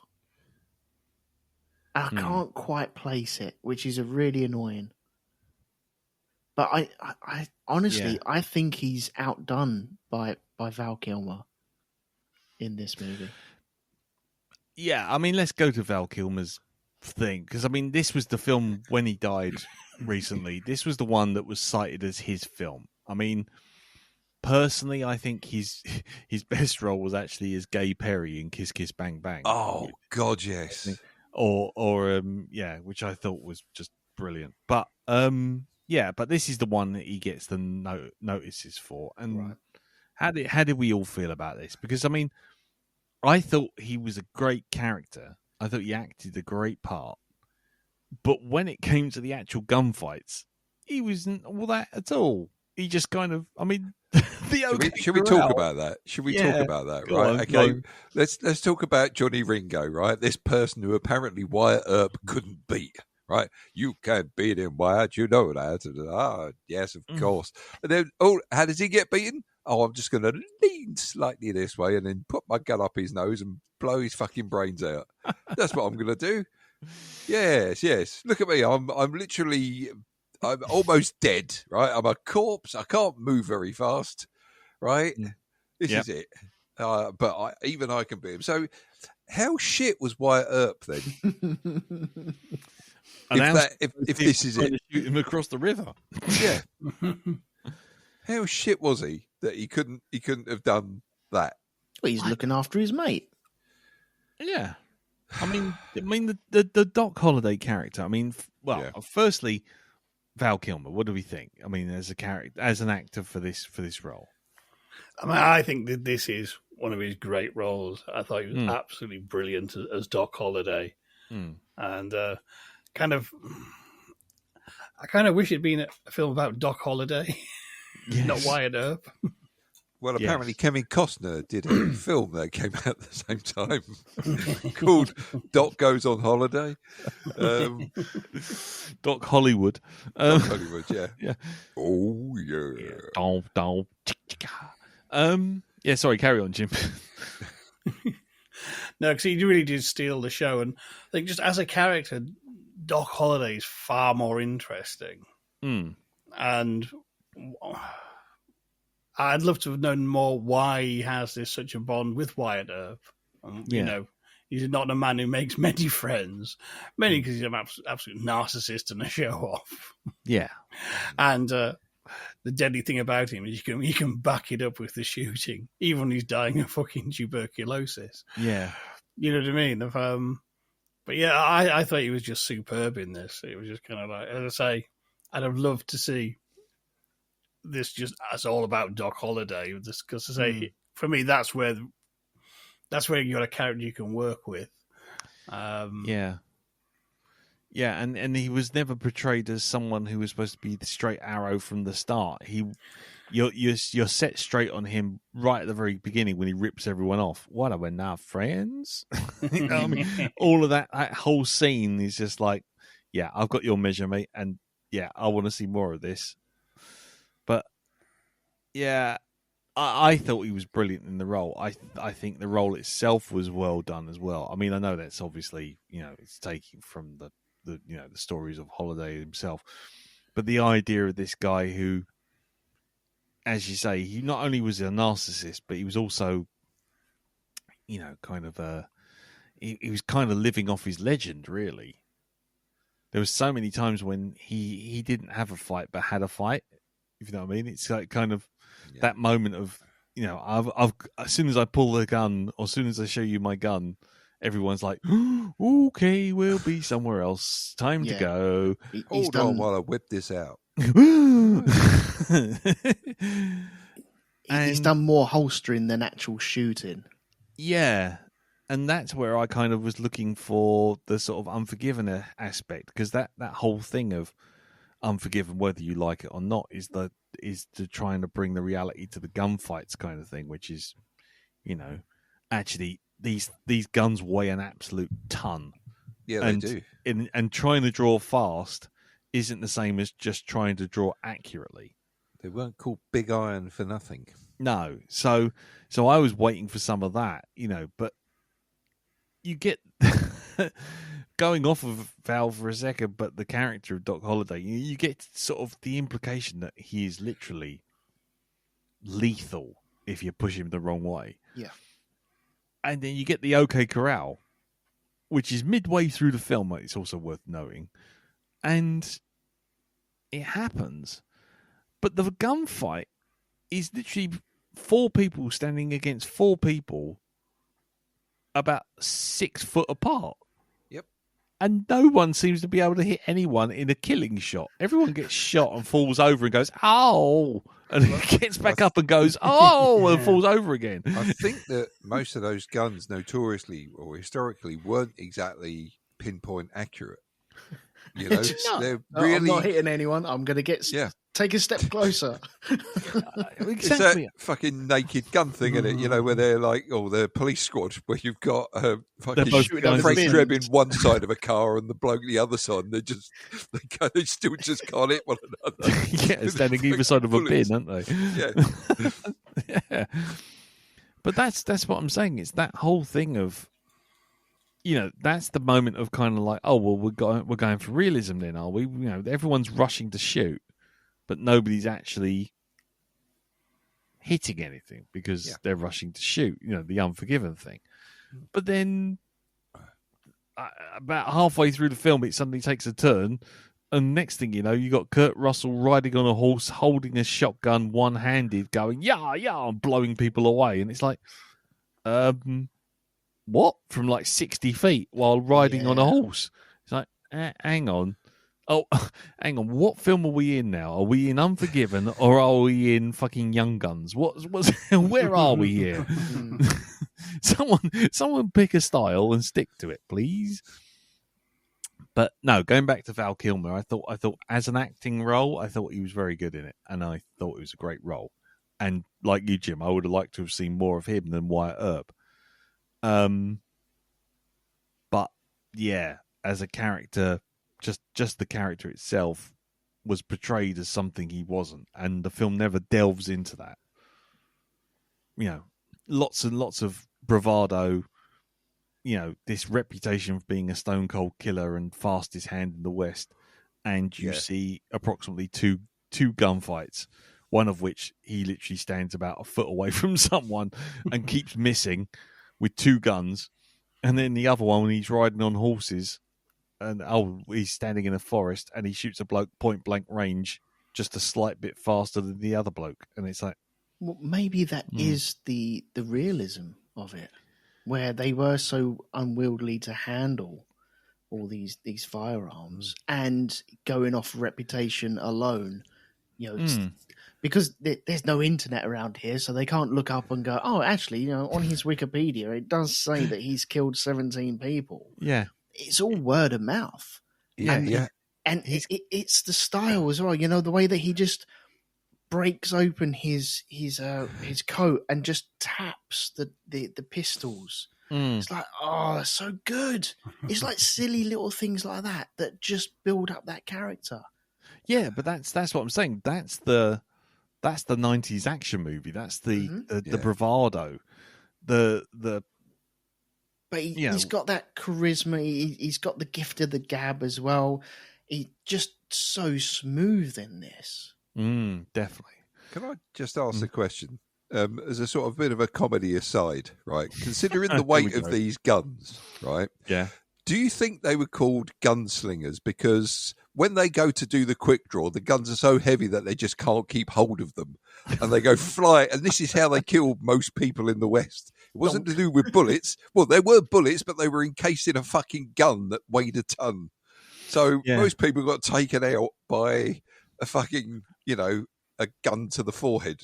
Well, actually, it does remind me of the funniest bit in this, which is when that guy comes out of the jail after picking up Stephen Lang, and then goes, "I'm gonna kill you," and shows him the gun. And White Earp just pulls it out of the holster, turns it round, and hits him on the head with the handle. Fucking goes down like a sack of shit. It's clutching his forehead. Fucking hell! I wish I'd found out where it was in the video, because I would have sampled that thing, because it does literally go donk. It just like bonks him off. Indeed. It's just, well, you know what? Going back to your point about the gunfights, right? About the 6 blokes in a car park, fucking 3 feet apart. Look at the Doc Holliday and Johnny Ringo gunfight, right? I'm looking at it thinking any minute they're going to take 10 steps backwards and then turn around and shoot one another. It's like, no, that's the range of accuracy of their fucking weapons. Yeah, they were circling each other, weren't they? Yeah, literally as close as dance partners. This is it. Yeah. So, I mean, maybe that is the air of realism. Maybe every other cowboy film, when they do they do the gunfight scenes, you see Buster one bloke looking in the mirror over his shoulder. Well, I think that was played for bloody comment, but that's funny. That whole fucking any of the gunfighting scenes in Buster Scruggs, love those. Absolutely fantastic. That table bit. Yeah, kicking the table over and over again, shooting himself in the head. I love that. It's great. Such an inventive way of fucking killing someone. Really. Yeah. So maybe that's how it was in the West. Maybe they only had like the gunfights. If they were going to do a quick draw, they were only like about 6 foot apart. They had to swing their arm up. They got their gun out in the hand and then swung it backwards and then swung it up. It's like, right, okay, now I'm in position. Well, I still think it would have been more usable just to hit them with the fucking thing rather than actually trying to shoot them. But use it as a club. Oh, I think so. Okay, let's get on to the other bugbear I have. Right, so we've got this. Literally it does about an hour and 13 minutes into a 2-hour 20 film. Yeah. Hour and 13 minutes, so a smack bang in the middle. We have the OK Corral. That happens. At what point did you think, well, that's the end of the film then? Because I did. And then it turns into sort of like, let's kill everyone off really randomly, really quickly, and then spend an hour doing nothing very slowly and then deciding, shit, let's have a montage. And just having a montage of loads of shots of just Kurt Russell and gang just riding towards the camera shooting over and over and over and over again. I'm going to be honest. And the OK Corral happens in the middle of the movie. There was a shootout in the middle of the movie, and I then saw Kurt Russell jump onto a wagon with the dead, and in the background you see the OK Corral sign, and I was like, oh, is that okay? So they're going to do the OK Corral thing, aren't they? And then I thought it was all going to be like a firefight and shootout at the OK Corral. I think I was getting this and Butch Cassidy mixed up. And I thought it was all going to end up at the OK Corral. But no, apparently they'd already done it. Yeah. And this movie does that. It does something and then tells you, oh yeah, we've done this. We've already had the shootout there. Did you not know this was the OK Corral? Because there's a sign, and that was 5 minutes ago. You must have missed this. But don't worry, we'll be doing this again later when you don't see his wife die. Yeah. But that's the thing. I mean, how did we feel about the rest of the film? Because the OK Corral, to me, and the sort of like taking out Virgil and Morgan Earp afterwards felt like it was building to a finale. but it wasn't. It was building to a middle, which dragged on for another hour, and then suddenly had a montage of just riding towards the camera over and over again, shooting at nothing in particular. Then you have the big river shootout where he shoots the big bad boss, and that's very easily done. Mm. And then you go after the henchman Johnny Ringo, Yeah, and it's kind of that's the wrong way around, isn't it? yeah, yeah. Especially as Ringo in reality actually committed suicide. He rode out drunk into a forest and shot himself. Oh, really? Yeah. So it's like, oh, okay. Right. Sorry, just to bring it down to earth a bit. But yeah. Sorry, Jim. Carry on. He missed 4 times though because of the weight of the gun. Yeah. Yeah. Well, yeah. There's the thing 3 is, squirrels like, around him. Well, I was saying about the kind of, it swings between we're doing history, we're doing an action movie, and it's kind of so in the history, Johnny Ringo didn't die in that shootout, but instead you're still not doing the Johnny Ringo story properly, are you? No. So you've got this other shootout, and this kind of that should have been the build up to the big boss fight at the end, which should have been bigger. You know what I mean? If you're going to bend the rules, just bend them good and proper and have done. And, I'll go, yep, Hollywood history, don't care. But, was it a good story? Does it work narratively? Yeah. And this is what it didn't. It kind of... I'm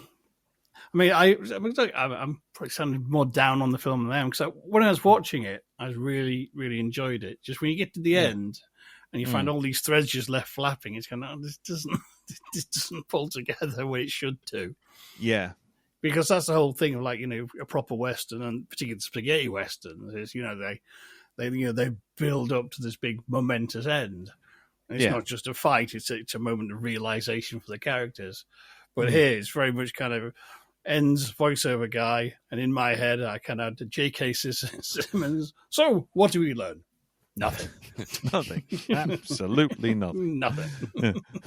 And they were all rescued by, let's just say, Mo.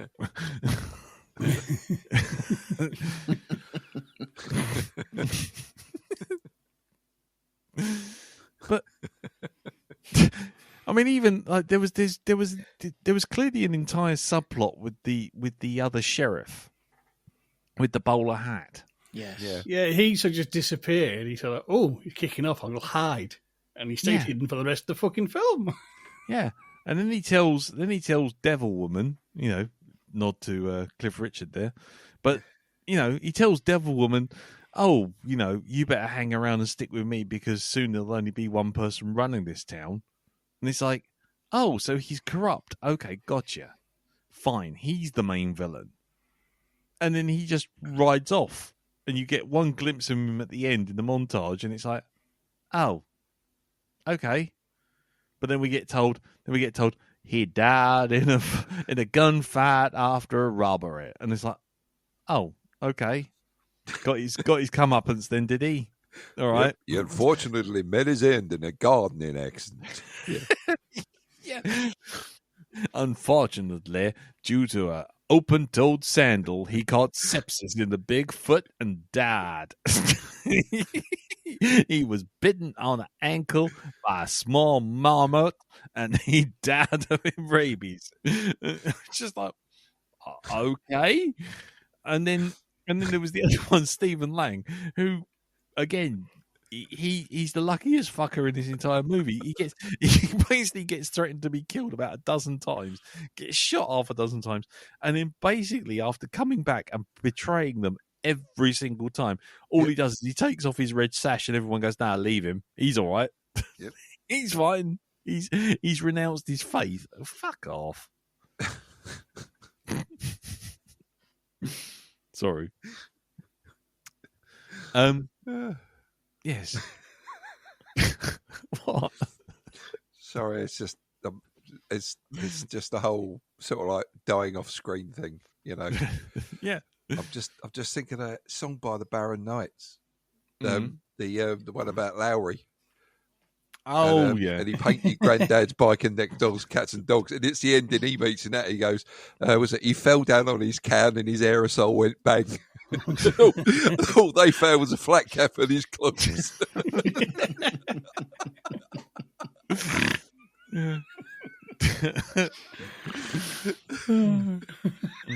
God. Fucking stupid. Love it.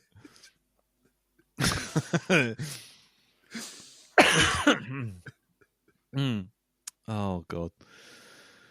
Oh. Anyway, sorry. How does everyone else feel about the montages at the end? Well, it got us thing done. Jim? It could have been another 3 hours if we hadn't had them. So be thankful. It's a bit jarring, definitely. Yeah. Because you go. I think you go into a western expecting shootouts, Yes. and for them to hurry the shootouts because they're not important, you're hurrying a major part of a western movie that people actually go to watch. Mm. And removing that is removing something from that film which it needs. Yeah. It's like going to see I don't know, a racing movie and removing all the racing and just having the talking part because that's the most important thing. No, it's not. Don't be silly.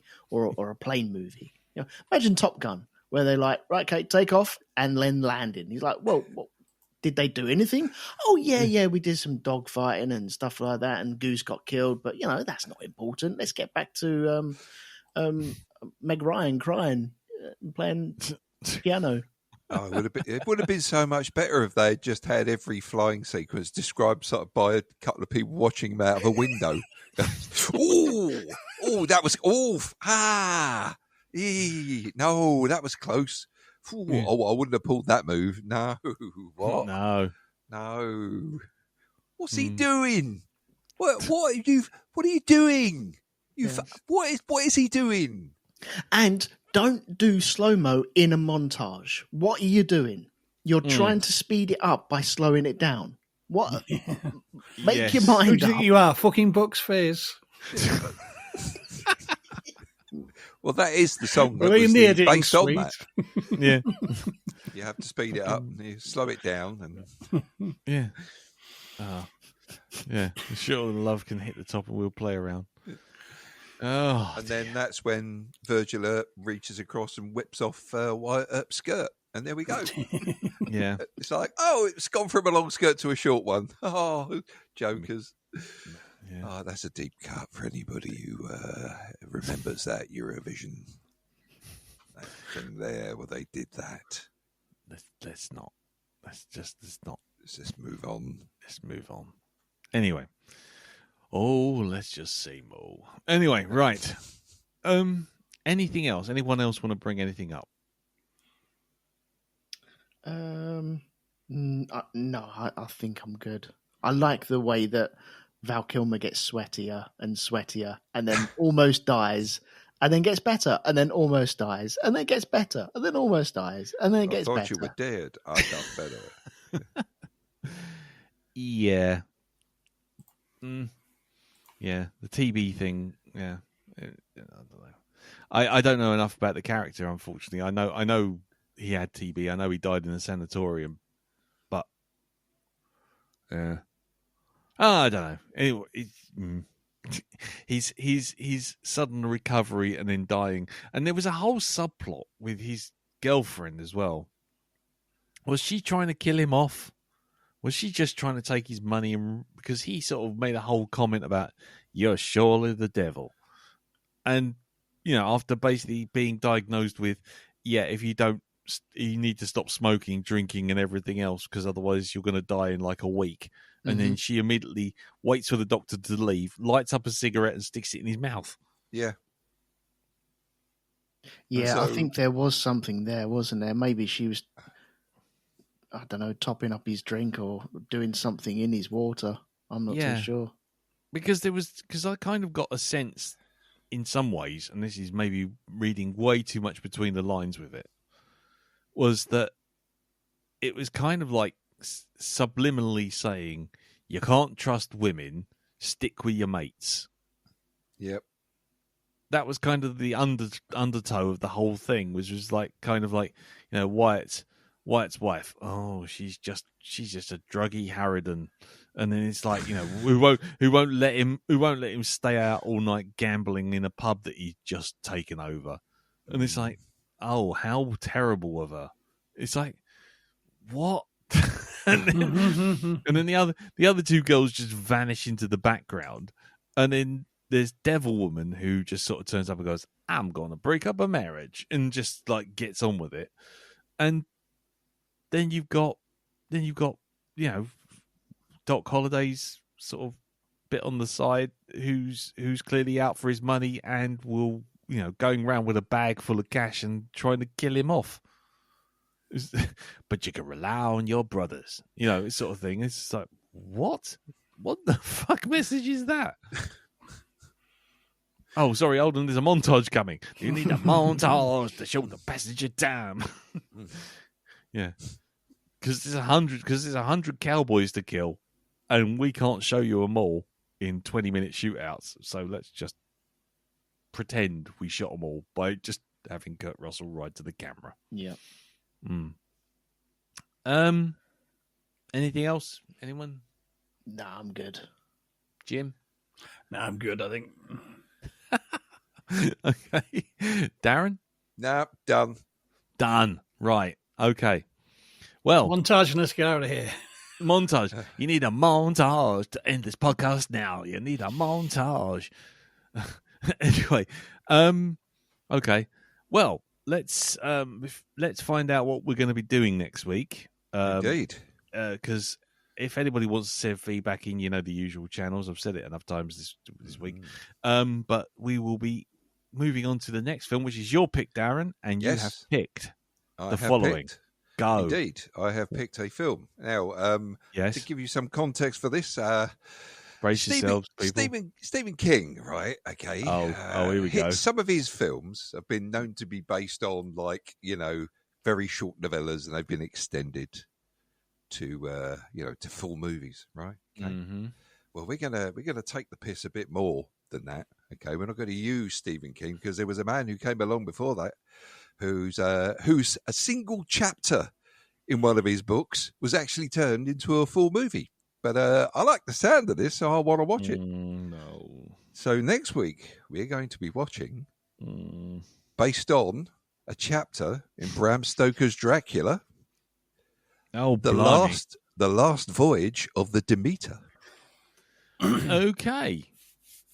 Is it the Demeter or the Demeter? I can never remember. I think it's the Demeter. I'm not entirely sure myself, I'll be honest. Okay. God, it's the executor thing again. It is, Oh yes. God, yes. The big You star say destroyer. tomatoes, I say tomatoes. Executor. You say potatoes, I say fuck off. I say, what are you doing in my toilet? I'm taking a shit. Fuck off. I ain't got time for your word games, gotta wipe me ass. Yeah. Yeah. This fucking place don't even have a BD. You say potato. I say, why are you studying my shit? Put it down. Doc, it's not funny. Just tell me what I've got. You say potato. I say, why are you holding?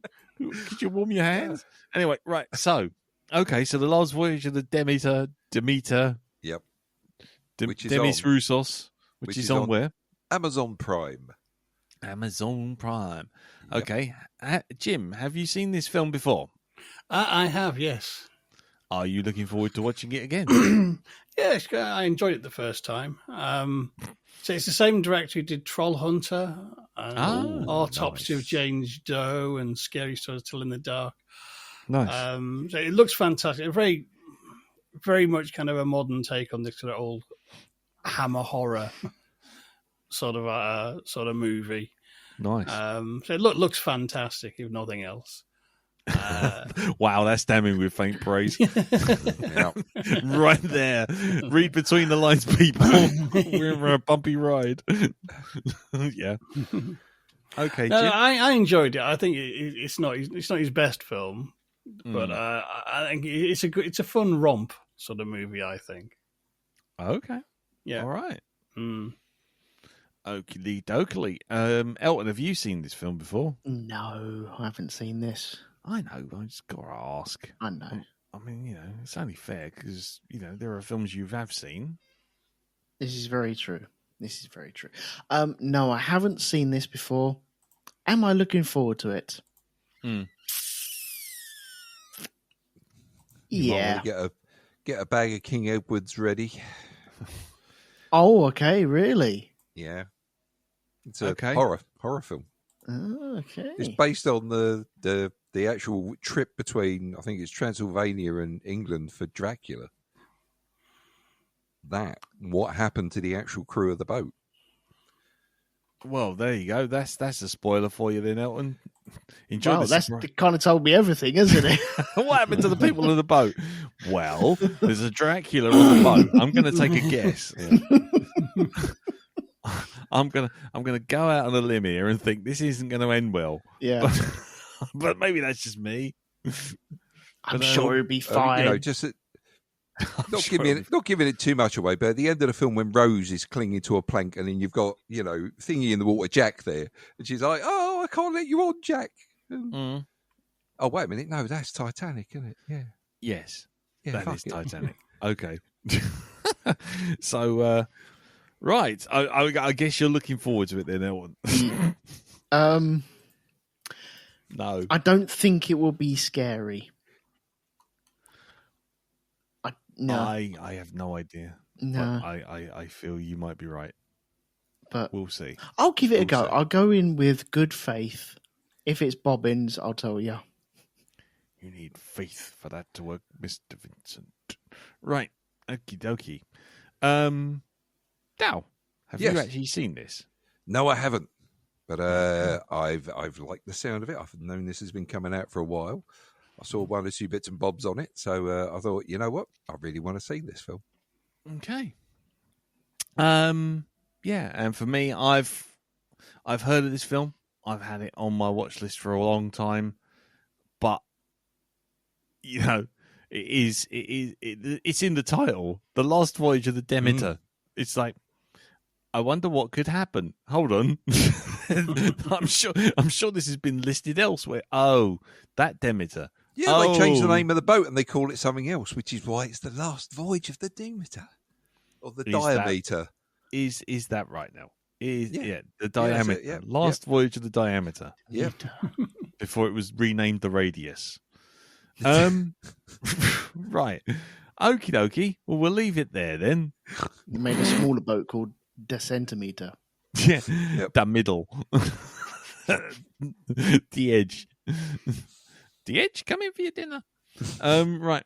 Anyway. Right, we'll leave it there. So, we'll be watching that. It's on Amazon Prime, and that's that. So, Jim, do you want to tell us what's happening over in Pimp's Corner, sir, with the hypnagoria.com? This week, I've just released a reading, one of my favourite short stories, Sredni Vashtar by Saki, which is very chilling and very funny at the same time. Nice. And this week, coming up, I'll be releasing a little impromptu tribute show to a chap called Aidan Chambers, who was a children's author who did a string of really good ghost books in the 70s and 80s. Nice. That'll be it for me for this week. Lovely. Okay. And what about you, Elton? What's happening over at rogue2media.com? We're talking about cars going around in circles, as always, on the Grand Prix podcast. And the last two films that we put out on the Band of Brothers podcast are Greyhound and Das Boot. Das Boot. Yeah, we were Nice. doing our submarine special. So I don't know if another special submarine movie will be making an appearance very soon or not. Oh, I wonder. Is it about the color red? It may be. Maybe we should put out the old episode that we did. For the Red October? Mm. Oh, God. Re-release it? I don't know. I genuinely don't know what's still on that podcast, that episode. I have the fear that might actually be one of the we're going to get cancelled on here. No, But, surely not. No, I don't know. I'll have a listen, and then if it's good, I'll re-release it. Okay. Because the running gag of the Red October is not to be missed. Because that has been going for nigh on 10 years now. That gag, I'm pretty sure. It's the longest running gag that we've actually successfully done. Mm-hmm. Anyway, right, cool, and that's all over at rogue2media.com. It is, yes. Brilliant. Darren, are you doing anything apart from 7 to Life? No, Robbery. absolutely nothing at all. You know. Okay. Not even a birthday or a bar mitzvah or a opening of a supermarket Or a crisp packet. or a crisp packet, anything like that. I mean, I'll turn up to the opening of a fucking envelope if you want. So, you know. Oh, well, fair enough. Okay. Well, never mind. Hope your social life picks up soon. Oh, thanks, man. Thanks. Yeah. I'm thinking of you, man. And for me, same deal. Nothing much going on. I'm on Blue Sky now, pretty much every day, but I'm posting pictures as and when I draw them up. Otherwise, I will be sitting at home panicking about this fucking presentation I have to do for work. Anyway, right, we'll leave it there. So, lastly, the phrase that pays. Let's just say, "Oh, Mo," and leave it at that. So, until we come back next week, take care. We'll see you all soon. And thank you, Jim. Thank you, Darren. Thank you, Elton. No problem. You're welcome. And we'll see you next week for the last voyage of the Demeter. Until then, take care. Tatty bye. Bye-bye. Bye-bye. Ta-da. So the children learned to function as a society, and eventually they were rescued by, let's say, Mo.